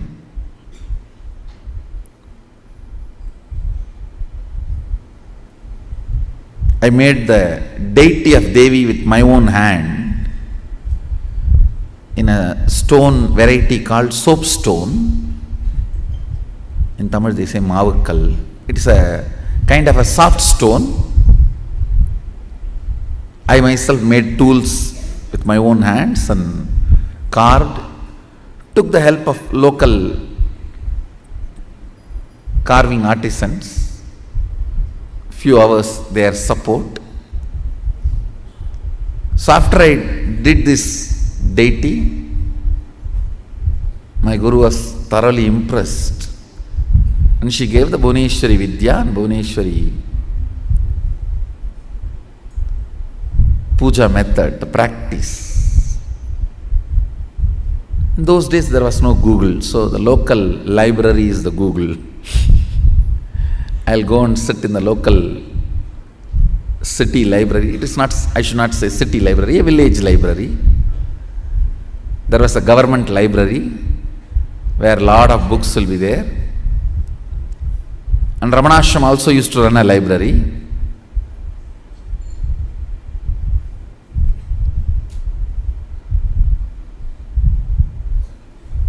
So I used to go there and sit and download the books. I used to go and sit and copy the puja patadis available in the library. You can all see the deity I carved after having darshan of Bhuvaneshwari. Exactly as I had darshan, I carved her. I carved her.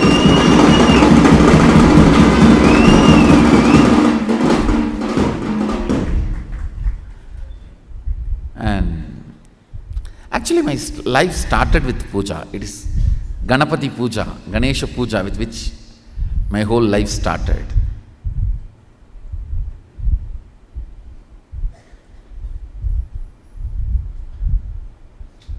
If I am not doing what I am doing, I will be only doing puja. I would have been a pujari.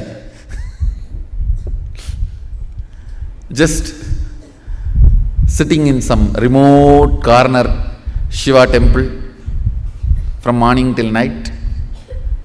I may be just sitting and pouring water on the Shivalinga, chanting some slokas I know, or the mantras I know. That would have been my favorite time pass, or life pass, I should say. After I started preparing the manual, my guru used to correct the spelling mistakes, and she will give me the meaning and procedure.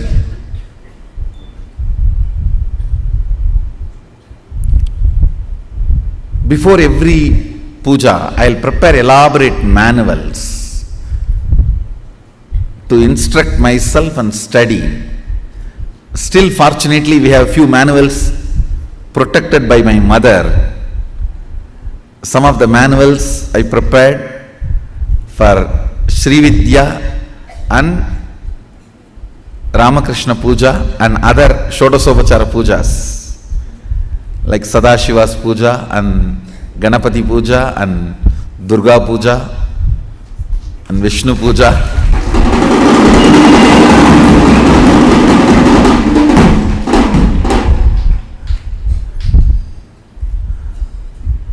Still we have some of the manuals, fortunately. Much of them are Sanskrit and Tamil mix, means in Sanskrit script also I will write the mantra, and then Tamil script also. I will write the mantra and write the meaning in Tamil, procedures in Tamil. We do have some manuals with the Sanskrit script. Can you get that? Devanagari script.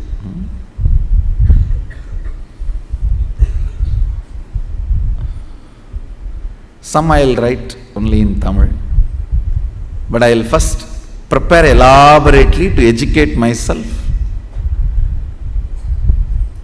Thanks to my grandfather who put this seed of puja inside me, I have seen his sincerity. See, when the business hours increase, he will come back to home only night 1 o'clock. And after 1 o'clock he will take bath and do the night puja. Night puja will be only 10-15 minutes. Then he will sing for some half an hour, all the stotras. He will go to bed by 2 o'clock.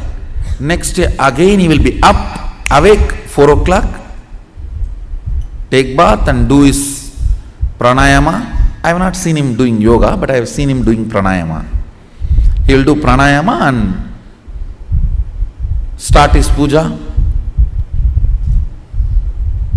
He is not a great pandit, but whatever few mantras he knows and stotras, with that he will do a very relaxed, spending lot of time, not hurry-burry, washing and cleaning those deities, clothing them and jewelling them and applying sandalwood paste and offering flowers or bay leaf and then the Naivedyam. Elaborately, very relaxed way, at least 1 hour he will spend. I have seen this from the time I remember me. From the time I remember me,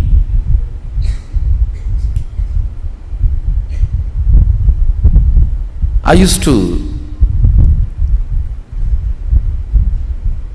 sit with him. It's like a Skandamata's age itself. My mother used to put me where he does puja. So only hearing his morning puja bell, I'll open my eyes.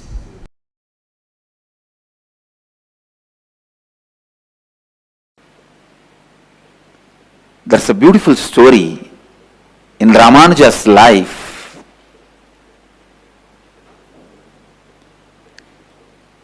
He goes to his guru and asks him to give one method to achieve the ultimate. In Vaishnavism, the ultimate is the space in Vaikuntha, means the space of Vishnu. Ramanuja was in such high level of completion. The Guru gives him the initiation into the great mantra, Namo Narayana, Om Namo Narayanaya. And immediately, Ramanuja gets the glimpse of that space. Because he was in right context and the initiation was given, immediately gets that space. But the Guru says, don't go out and give this mantra to anyone and everyone, otherwise you will go to hell, they will go to Vaikuntha. But I tell you, whenever you experience, you will be possessed by the spirit of enriching.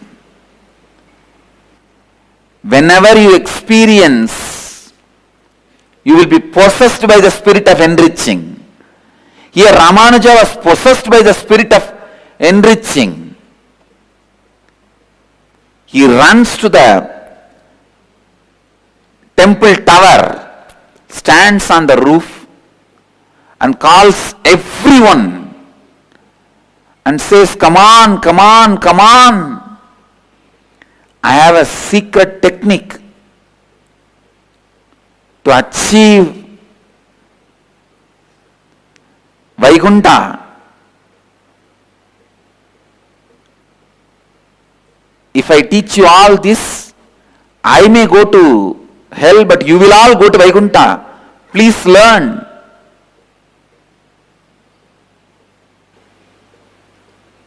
Immediately, he initiates everyone into that great principles and the Maha Mantra, Ashtakshari, Om Namo Narayanaya. And please understand, you cannot even stop yourself from creating when completion happens in you. Completion is so powerful that uses you and simply creates naturally through you. When you complete, creation becomes your natural self-expression, and you cannot stop even yourself from radiating creation.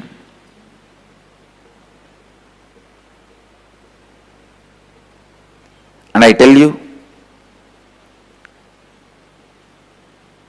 if I am asked to stand on the rooftop and shout, I will shout only this one word, completion, completion, completion, completion.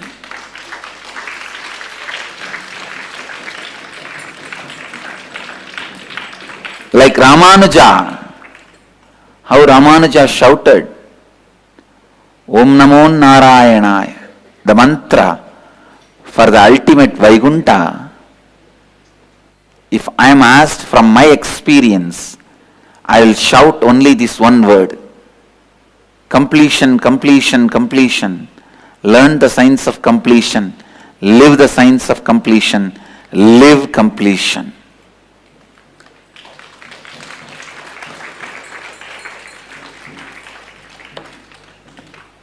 I know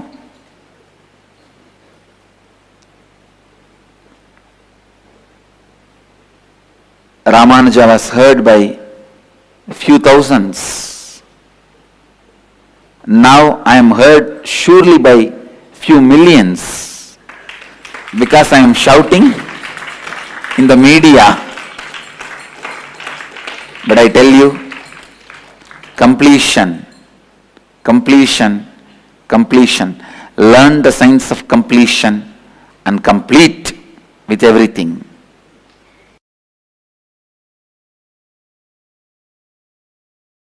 Experiencing, imbibing sacred truths.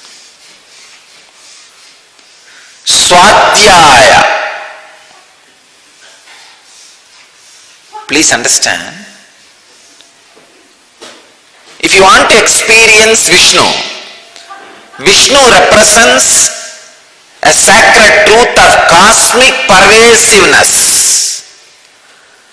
Vishnuhu means cosmic all-pervasiveness.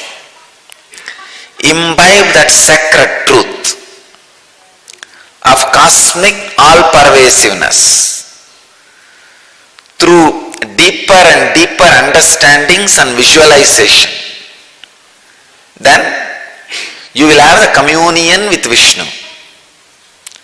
Shiva is the extraordinary bliss of enlightenment, the cosmic auspiciousness, life. Very source of life is cosmic auspiciousness. Understand? I am exactly giving you the bija mantras to experience each God. Understand? For modern day, I am giving you the bija mantra for each God in English.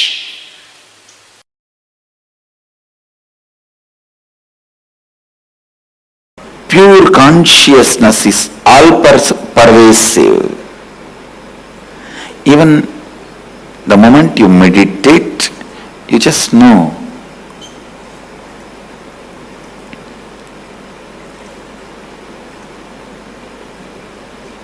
You are something more than the body, because all pervasiveness, the amount you can experience, only that much you can visualize. Please understand. Physical things, for example, this seat, this asana, even if you don't experience what it is made of and how it feels, you can see it.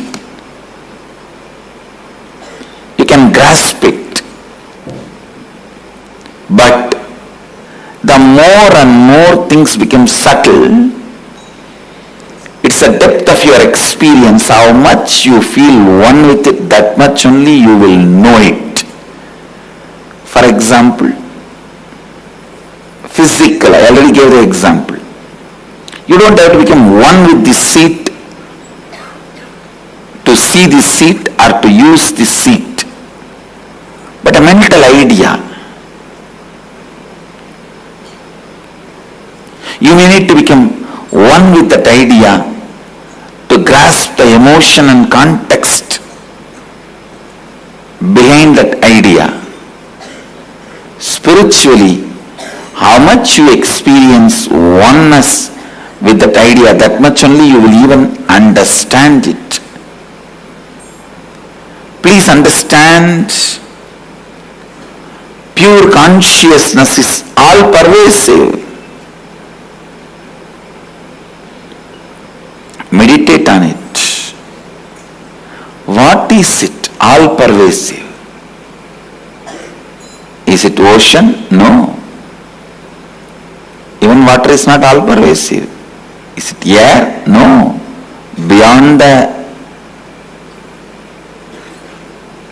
Valimandala, they are filled. It's not all pervasive. Then what is the all pervasive? Space? No. Like space. Because even in our space only there are some few billion planets.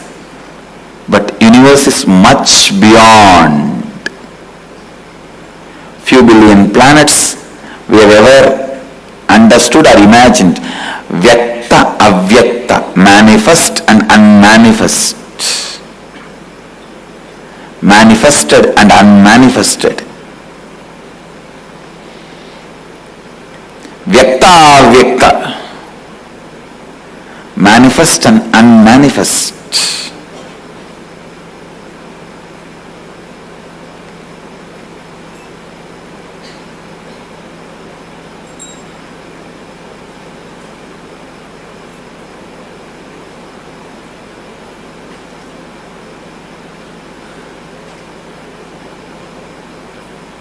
Meditate on it. Meditate on it. Meditate on it.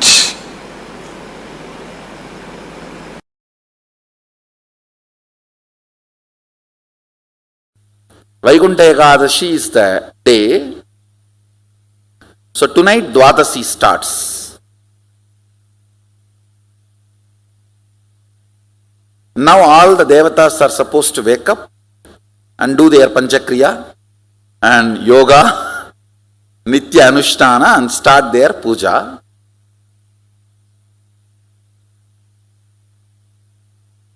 As a gift, bonus, Vishnu opens all the 11 dimensions and blesses the universe. Anybody has a free entry today. This few days, all the 11 dimensions are opened and made available for all the beings to come and enjoy. Like they give you free tour and free entry. And I want you to know all these are not jokes. It's true. It is really true.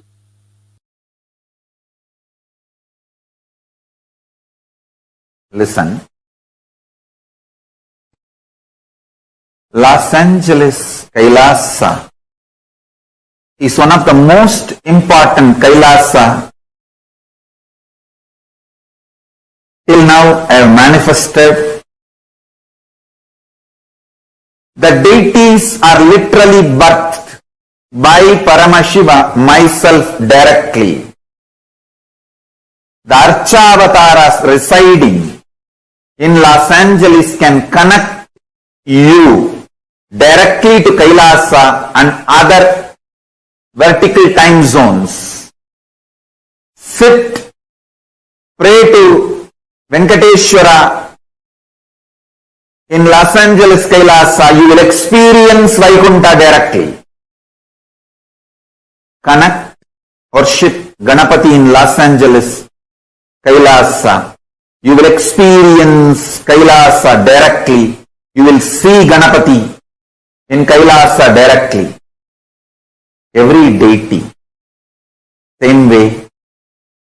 Rajeshwari in Kailasa, Los Angeles. Connect with her. You will directly see Sripuram, Parashakti, Parameshwari, Rajeshwari. Every god in Los Angeles is directly birthed by me, Paramashiva, myself. The deities there directly will connect you to other portals, other lokas, and bring all the best things from that loka. Not only the boons you ask, darshans of gods and liberation itself. Los Angeles Kailasa will be one of the most important Mukti Kshetra. This temple will be there forever till sun and the moon is there. That temple cannot be shifted. That deities cannot be shifted. It will be there forever. Liberating millions and millions and millions. I tell you.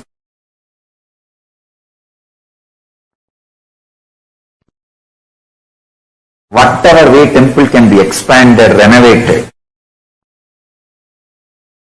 But the deities have to be there permanently forever. They cannot be moved. And they will directly connect. Anyone who comes there, prays there, to Kailasa, immediately. It is literally, I brought the Kailasa stage, a supernal effulgence of Kailasa, and made this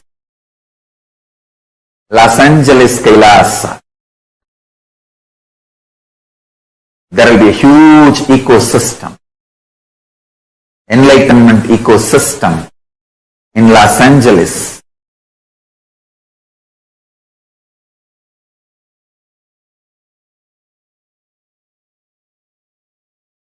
Like Tirumala, Tirupati, Varanasi,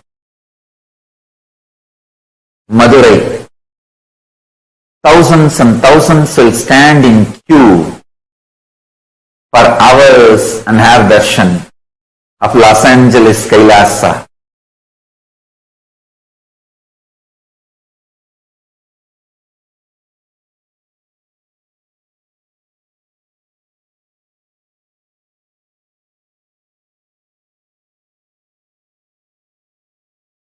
Paramashiva, myself, will be ever present, eternally manifesting with all the gods and goddesses of Kailasa in Los Angeles Kailasa, forever, gracing every devotee, disciple, even visitors and viewers.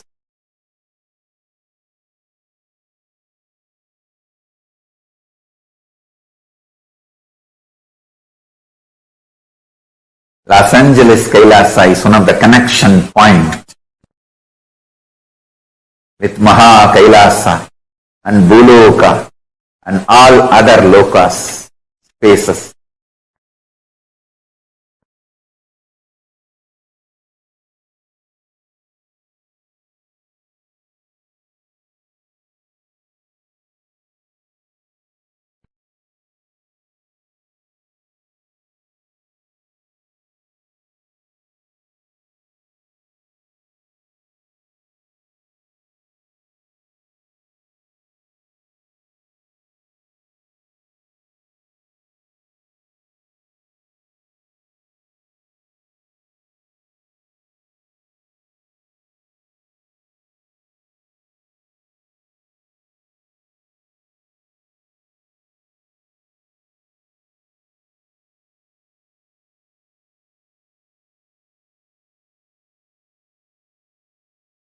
Los Angeles Kailasa is literally place where Paramashiva's being exists.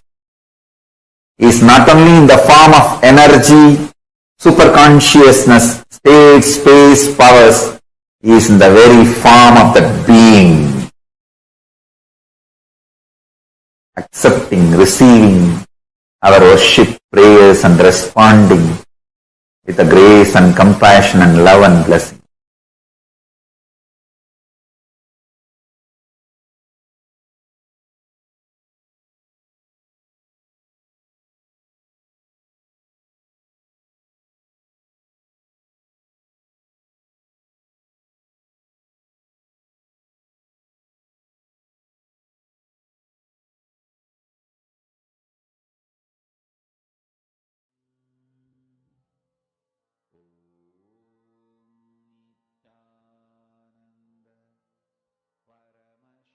The prana of bhakti, the prana of Vaikuntha is prema bhakti. Swamiji so beautifully explained about how Vaikuntha, the Lord, the abode of Parandama, the abode of Mahavishnu, is just the air itself is prema bhakti, based on love, based on devotion. The whole air of Vaikuntha is established.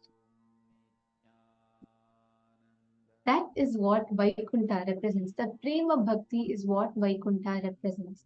And now all of us here are going to be lifted to this space today when we all connect and have the darshan of Swamiji. Please understand, Vaikuntha is nothing but the love, the feeling connection around, as we live around Parandama, around the supreme consciousness, right? In this whole vertical time zones chart, if you all can see here, this is Vaikuntha. This is where Vaikuntha is. This is, you all can see the Bhuloka. And above all of these, on top, it comes after Brahmaloka, it's Vaikuntha. And after Vaikuntha, it is Kailasa. This form of Bhagavan Paramashiva, known as Keshavartha Murti, is also called as Shankara Narayana. Actually, in this form, right, Bhagavan Paramashiva and Mahavishnu are seen together in one body. So you can see here on this picture, you can see the Damaru and in one hand, and you can see the chakra, Mahavishnu's discus on the other.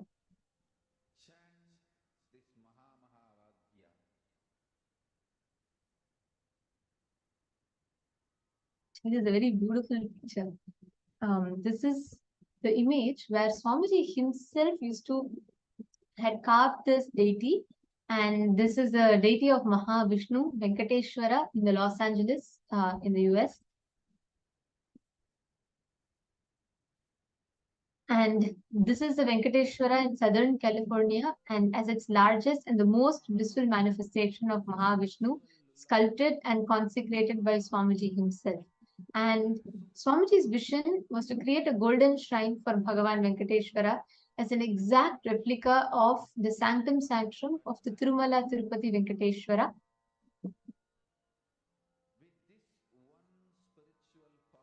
Here we can see this is Venkateshwara Murti. This is 8-foot tall Murti of Ananda Venkateshwara. This has been installed in the Los Angeles temple, with we can see Lakshmi Sridevi and Bhudevi. This is in Toronto, Mahavishnu in Toronto. And this is Mahavishnu in Bangalore in India.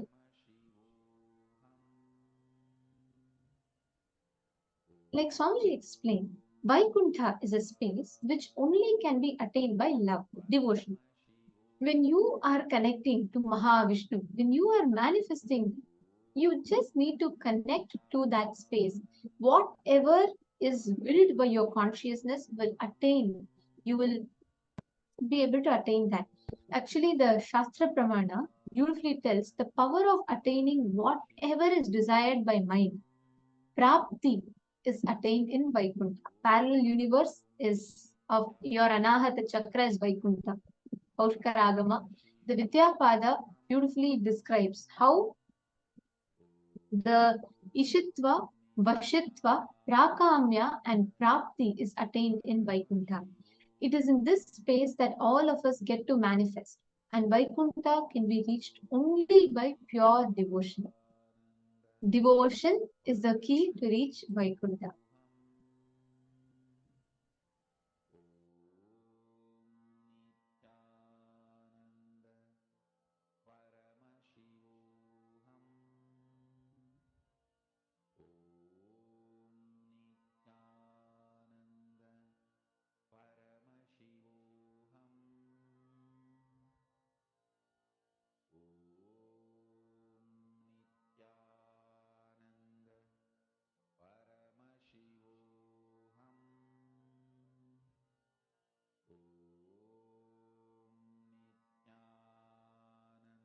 And this space in Vaikuntha, creativity becomes your natural self-expression.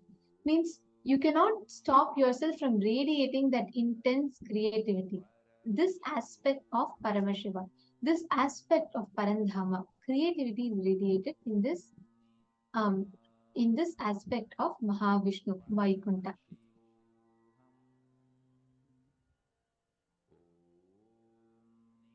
Actually, Parandama, the space, whenever you awaken that ultimate love and bliss in you, you start manifesting that experience.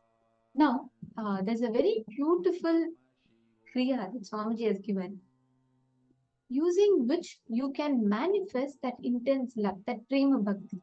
Okay, but can I request everyone to come on camera for this Kriya? It's a small meditation process, a technique, a very powerful one to awaken the love energy in you. See, Anahata is your heart center. The parallel universe manifestation of Anahata is Vaikuntha. And when your Anahata is awakened, when the Vaikuntha dimension is awakened in you, you manifest the powers of Prapti, Prakamya, Ishitva, Vashitva, the Ashtamaha Shakti, which we will be manifesting today as well. Now, every one of you are going to be doing a very powerful technique to awaken your love energy in you. And this technique is not intended to be a substitute for any professional medical diagnosis or treatment. So, if you're an individual with any type of medical condition, or if you're elderly, if you're below 14, or if you suspect that you are pregnant or you might be pregnant already, do not do it. Please confirm with your doctors before you do it once. So, this Kriya basically infuses tremendous creativity in you by bringing peace, silence, and awareness. It breaks one of your powerful blockage called the Hridaya Granthi, which is a very powerful knot, which constantly creates fears and complications in you. This Kriya breaks the Hridaya Granthi and infuses awareness into you.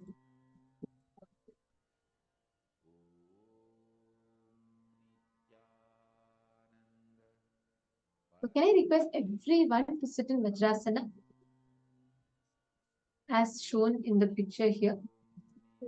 You all can sit in the Vajrasana.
Now, once you have been seated in this position, we are going to be entering into the next step of the Kriya.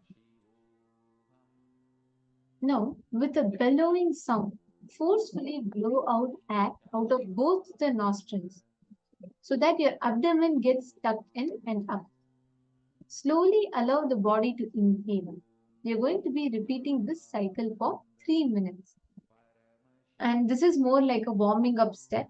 The Bhastrika it is called. You're going to be putting your hand on the stomach and you're going to be forcefully exhaling. Okay? Are all of you catching it? We'll be showing to you all once. See, please make sure your breath that you are taking in, exhale it forcefully out. Okay? Make sure that you're putting you all can put your hand on your belly and you can actually feel it. Please sit straight. Okay, so you're going to be putting your hands on your belly and you're going to be forcefully exhaling. You can actually feel your stomach moving in and out. So put your hands on your belly.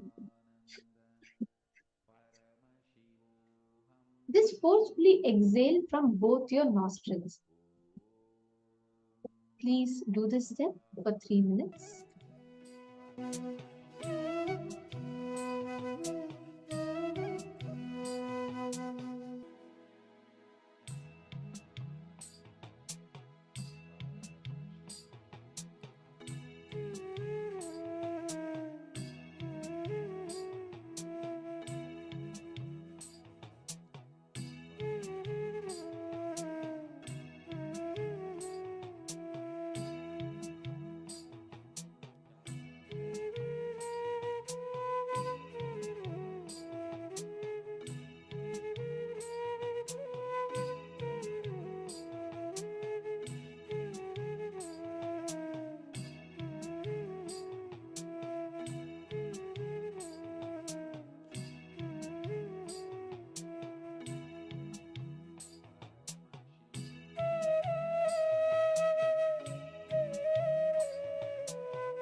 is all enter into the second step of the Kriya. This is only like a warm up, like a preparation. Now we're going to be entering into the second step. Close your eyes. Relax the whole body. Please close your eyes and relax your whole body. I request every one of you to please follow along and do not worry. We will be guiding you all step by step. So you just need to follow along as the instructions are being said so you can understand and do it. Close your eyes and you're going to relax your whole body. Extend the tongue outside the mouth as far as possible without strain. Roll the sides of your tongue up so that it forms like a tube. So it's called the Shitali Pranayama. So what you're going to do is you're going to be putting your tongue completely outside.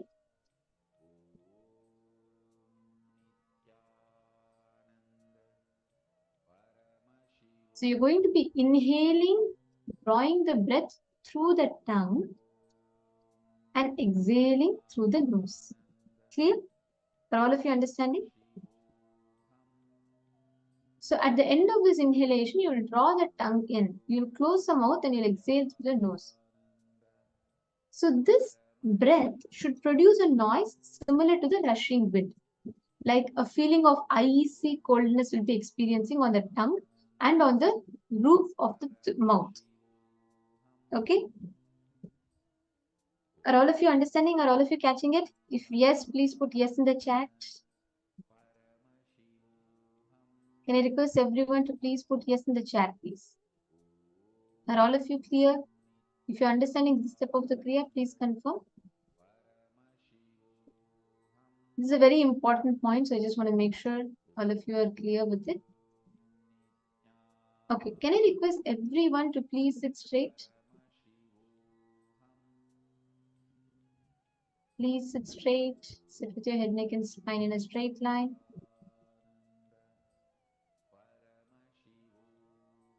Yes, you're going to be rolling your tongue into a tube. You all can do it along with me. Stretch it out as far as possible.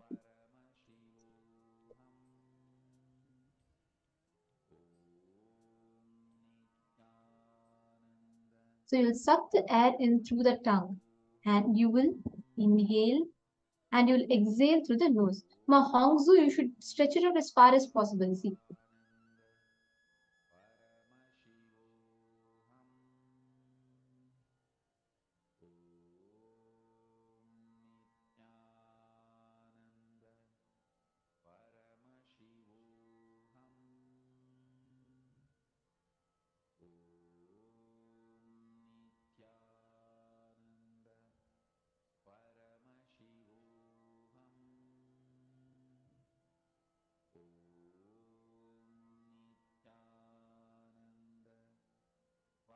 You're going to do this Shitali Pranayama for 7 minutes. Please sit straight. I request everyone to do this along.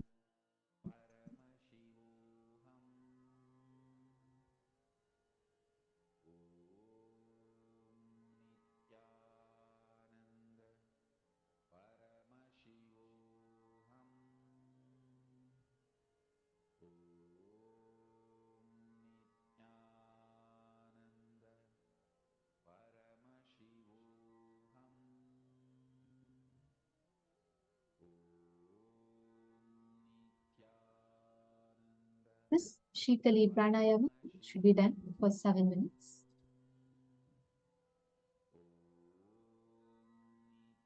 Please make sure you're not slouching, sit straight, have your back straight.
Please do this step sincerely. Request everyone to not stop.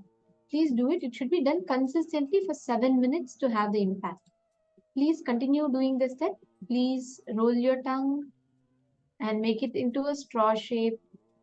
And you're going to be manifesting. So you're going to be breathing.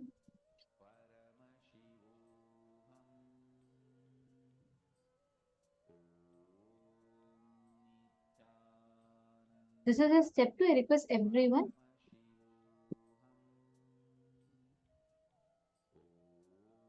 Inhale through the mouth, exhale through the nose. Mayujinkin. That is right. You don't need to hold the breath while doing this. You inhale, take your tongue in, and then exhale. Again, inhale, take your tongue in, and exhale.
Actually, this will not make you fall asleep. Every one of you, as you're all doing it, this will make you feel very fresh. So do this, and after this step, in the next step of this process, keep your eyes closed. Inhale simultaneously through both the nostrils and also the mouth. Hold as long as you can, as long as you're comfortable. Don't try to hold for too long and don't become uncomfortable. You're only going to do this step as long as you're comfortable. Okay? Listen very carefully. You're going to be inhaling simultaneously.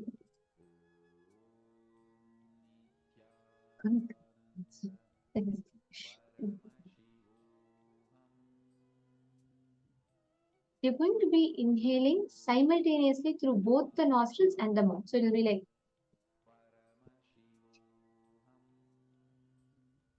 and hold it. And then when you can't hold it anymore, when you can't hold it longer, exhale as slowly as possible through the nostrils. Okay?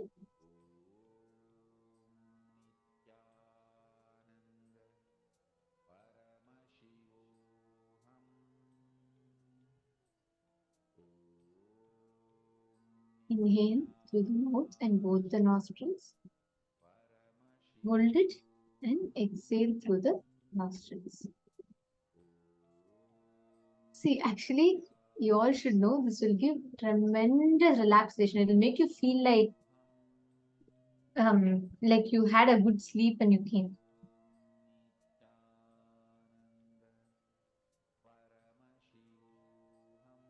Yes, Masurya Lakshmi, very nice. You're doing correctly. All the others, continue. Go ahead.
Now, please relax. Slowly, very slowly, please settle down. Now you can take a few minutes, drink some water, breathe in and breathe out normally, and relax. Actually, this Kriya, right, it awakens the brain grooves in such a way such that the creativity in your brain, see, when when the oxygen level in the brain increases, your brain tends to become more active, more creative, and you will see suddenly you will feel like an expansion and lightness. This whole Kriya, the process itself is to directly work on you to enhance your creative thinking, to enhance your creativity itself. Just doing this every day will give you such profound impact in your brain. All right. So now we're all going to be entering into the power manifestation session. Let's all get ready.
Sure, please, Satyavya.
Now, today we have so many exciting powers. The powers for today are the Ashtamaha Shaktis, where we're going to be manifesting the 8 lordly powers that actually are they're the Ashta Aishwaryas, they're called. They are the characteristics of a Bhagavan. When we say Bhagavan, there are various characteristics. There are 6 characteristics which are encompassed in that, one of which is these Ashtaishwaryas, these 8 great lordly powers. We'll be starting with the power of Anima and Mahima, which are the powers related to the body. The physical body is what is the manifests through which these 2 powers of Anima and Mahima manifest. These are very exciting powers because with this power, we'll be able to change the size of an object, of yourself and of any external object. Changing the size of an object. Anima means making it smaller. Mahima means making it bigger. Are we all excited for this? Let's enter into this round of power manifestation now. We'll start with the Shastra Pramana for the power for the Ashtamahashaktis.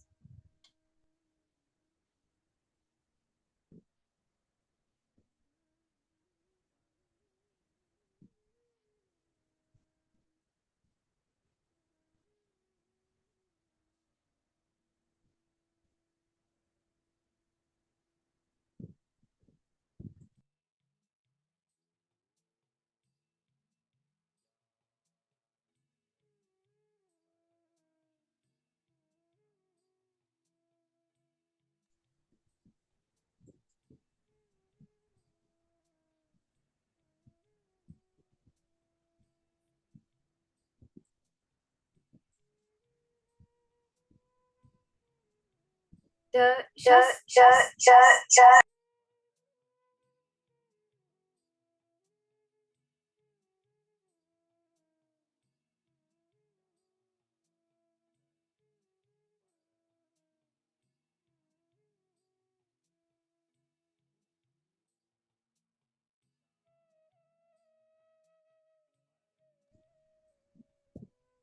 Sorry for the technical glitch. For the power of Anima and Mahima,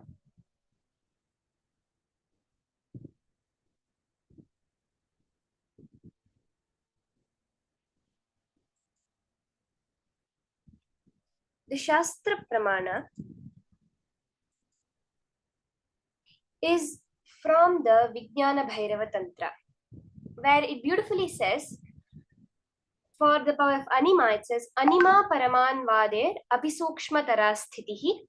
And for the power of Mahima, it says, Mahima Vyapya Chasthanam Brihaddehendriyadibihi. These both powers, along with the Laghima power, are the three powers which function from the body, that are expressed through the body. Where Anima is the power of Apisukshma Tarasthitihi, being immensely small, being minute, as more smaller than the substrate atom, more smaller than even an atom. And the Shastra Pramana for the power of Mahima, which says, Vyapya Chasthanam Brihaddehendriyadibihi, which is the power to exist pervasively, where through huge bodies, huge organs, you're able to exist at every point, any space that you want to fill up.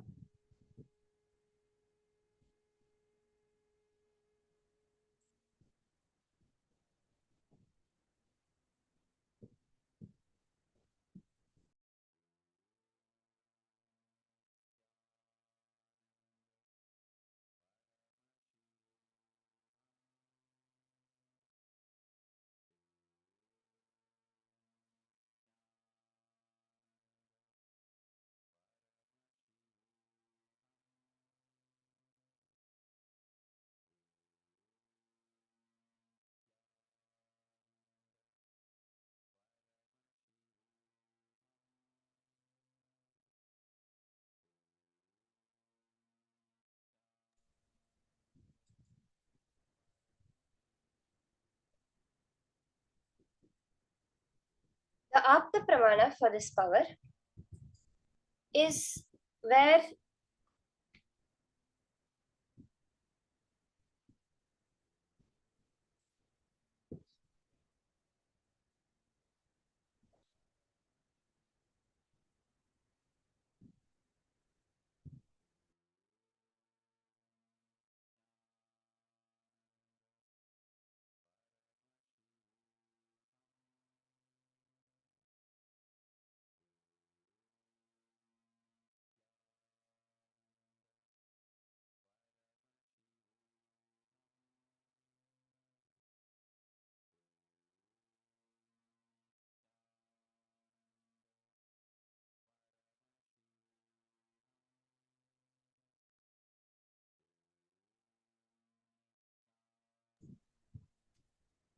In the great Purana of Ramayana, when Lord Hanuman wanted to cross the ocean to reach Lanka, where Devi Sita was held hostage, he was stopped by a demon named Surasa, and the demon demanded that anyone who has to pass the ocean must first enter into her stomach. Hanuman stretched himself to 10 yojanas, bigger than her mouth was at that time. Then Hanuman stretched his body to 30 yojanas, and Surasa enlarged her mouth to 40 yojanas. Then Hanuman stretched his body to 50 yojanas, and Surasa widened her mouth to 80 yojanas. Like this, it kept on going. Then suddenly, when Hanuman saw Surasa's mouth so huge and enlarged, he just entered into her mouth and immediately came out within 1 second. He shrunk his body to the size of a thumb and went in and came out, thereby fulfilling her condition of entering her mouth and coming out. Then Surasa revealed herself as the mother of all serpents, sent by the Devatas in the form of a demon to test Hanuman. And very beautifully, she blesses Hanuman to be successful in his mission. This way, we see both Hanuman and Surasa manifesting the power of Animan Mahima, where as Hanuman is growing bigger, Surasa is also growing bigger, and then when Hanuman suddenly becomes small, goes in and comes out.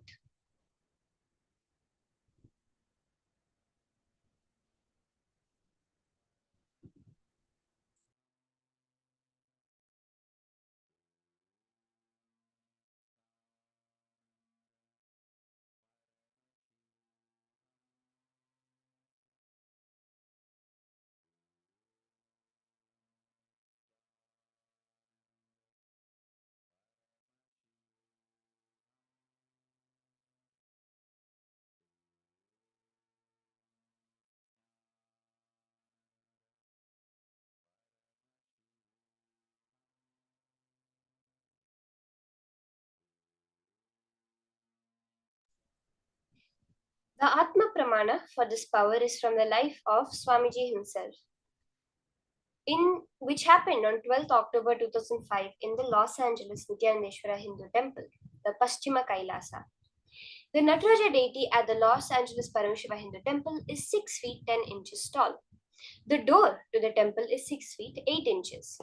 So, in planning how to move the Nataraja into the temple, the disciples told Swamiji about the problem. Nataraja would not fit. His reply, "Don't worry, Nataraja will fit." They thought they had made an error in measurement. They went and remeasured both the door and the deity. Still, there was an issue with the size of Nataraja. The disciples at the temple suggested to Swamiji that they make a new large doorway in the temple to bring the deity. He again said the deity would fit.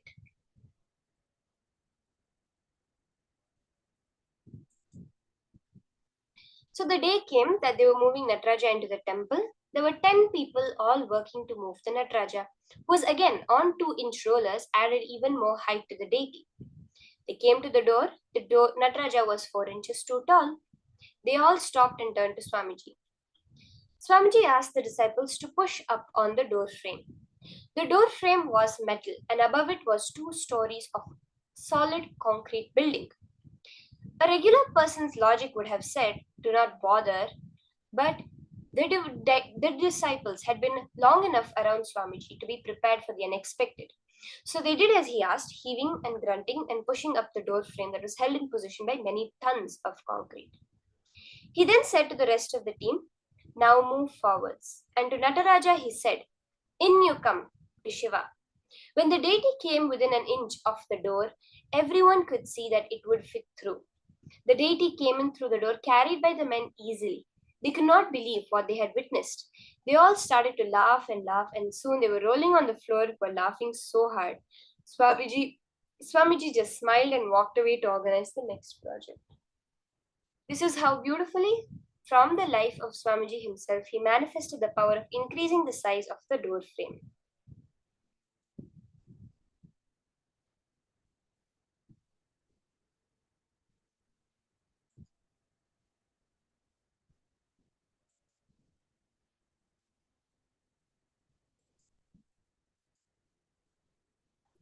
So in the first round of this power manifestation, we'll do the power of Mahima.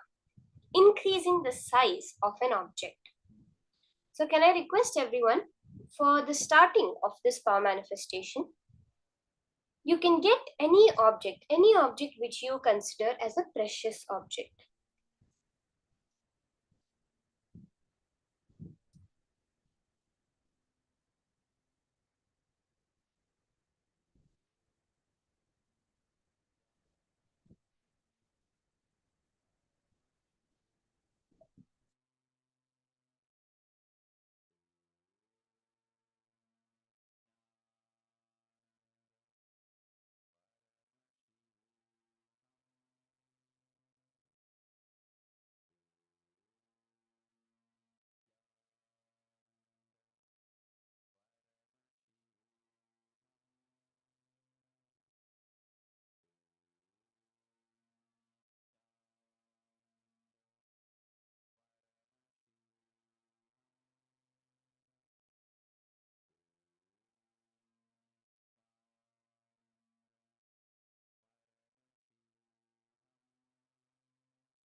Nityananda Paramashivoham. Once you have collected an object, you can collect some precious object like a gold chain, a ring. Yes, Ma Hongli Wang, you can use this object to directly increase the balance of your account. Very much, Ma. You can use this power. You can sit and keep any representative of wealth in front of you. You can keep a ring or some precious object, something that you consider wealth in front of you, Ma. And you can manifest the power of Mahima on that object. Keep your context big. See that now the size of this object increasing is directly proportional to the balance in my bank account increasing. And it will happen. Today's full day we are having the blessings of Keshavartha Murti, the Lord, the manifestation of Paramashiva showering wealth on all of us.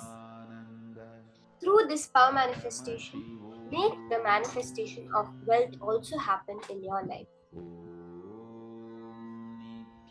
Once you have marked the current height, the current size of the object,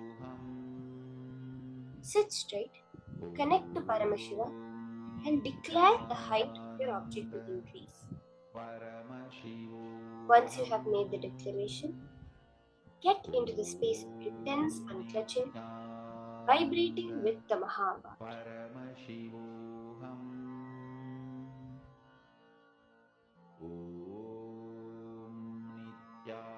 Nityananda Paramashivoham.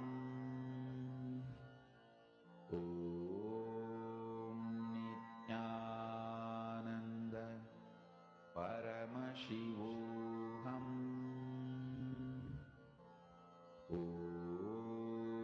Nityananda Paramashivoham. Nityananda Paramashivoham.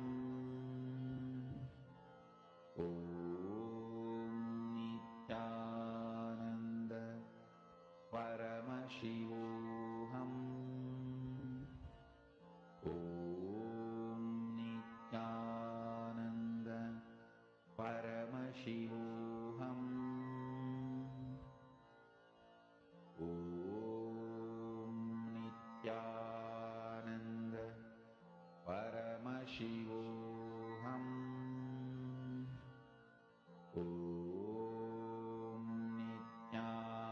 Nityananda Paramashivoham.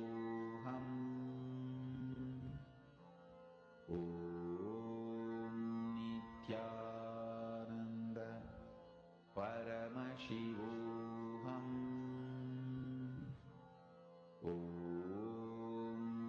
Nityananda Paramashivoham. Nityananda Paramashivoham.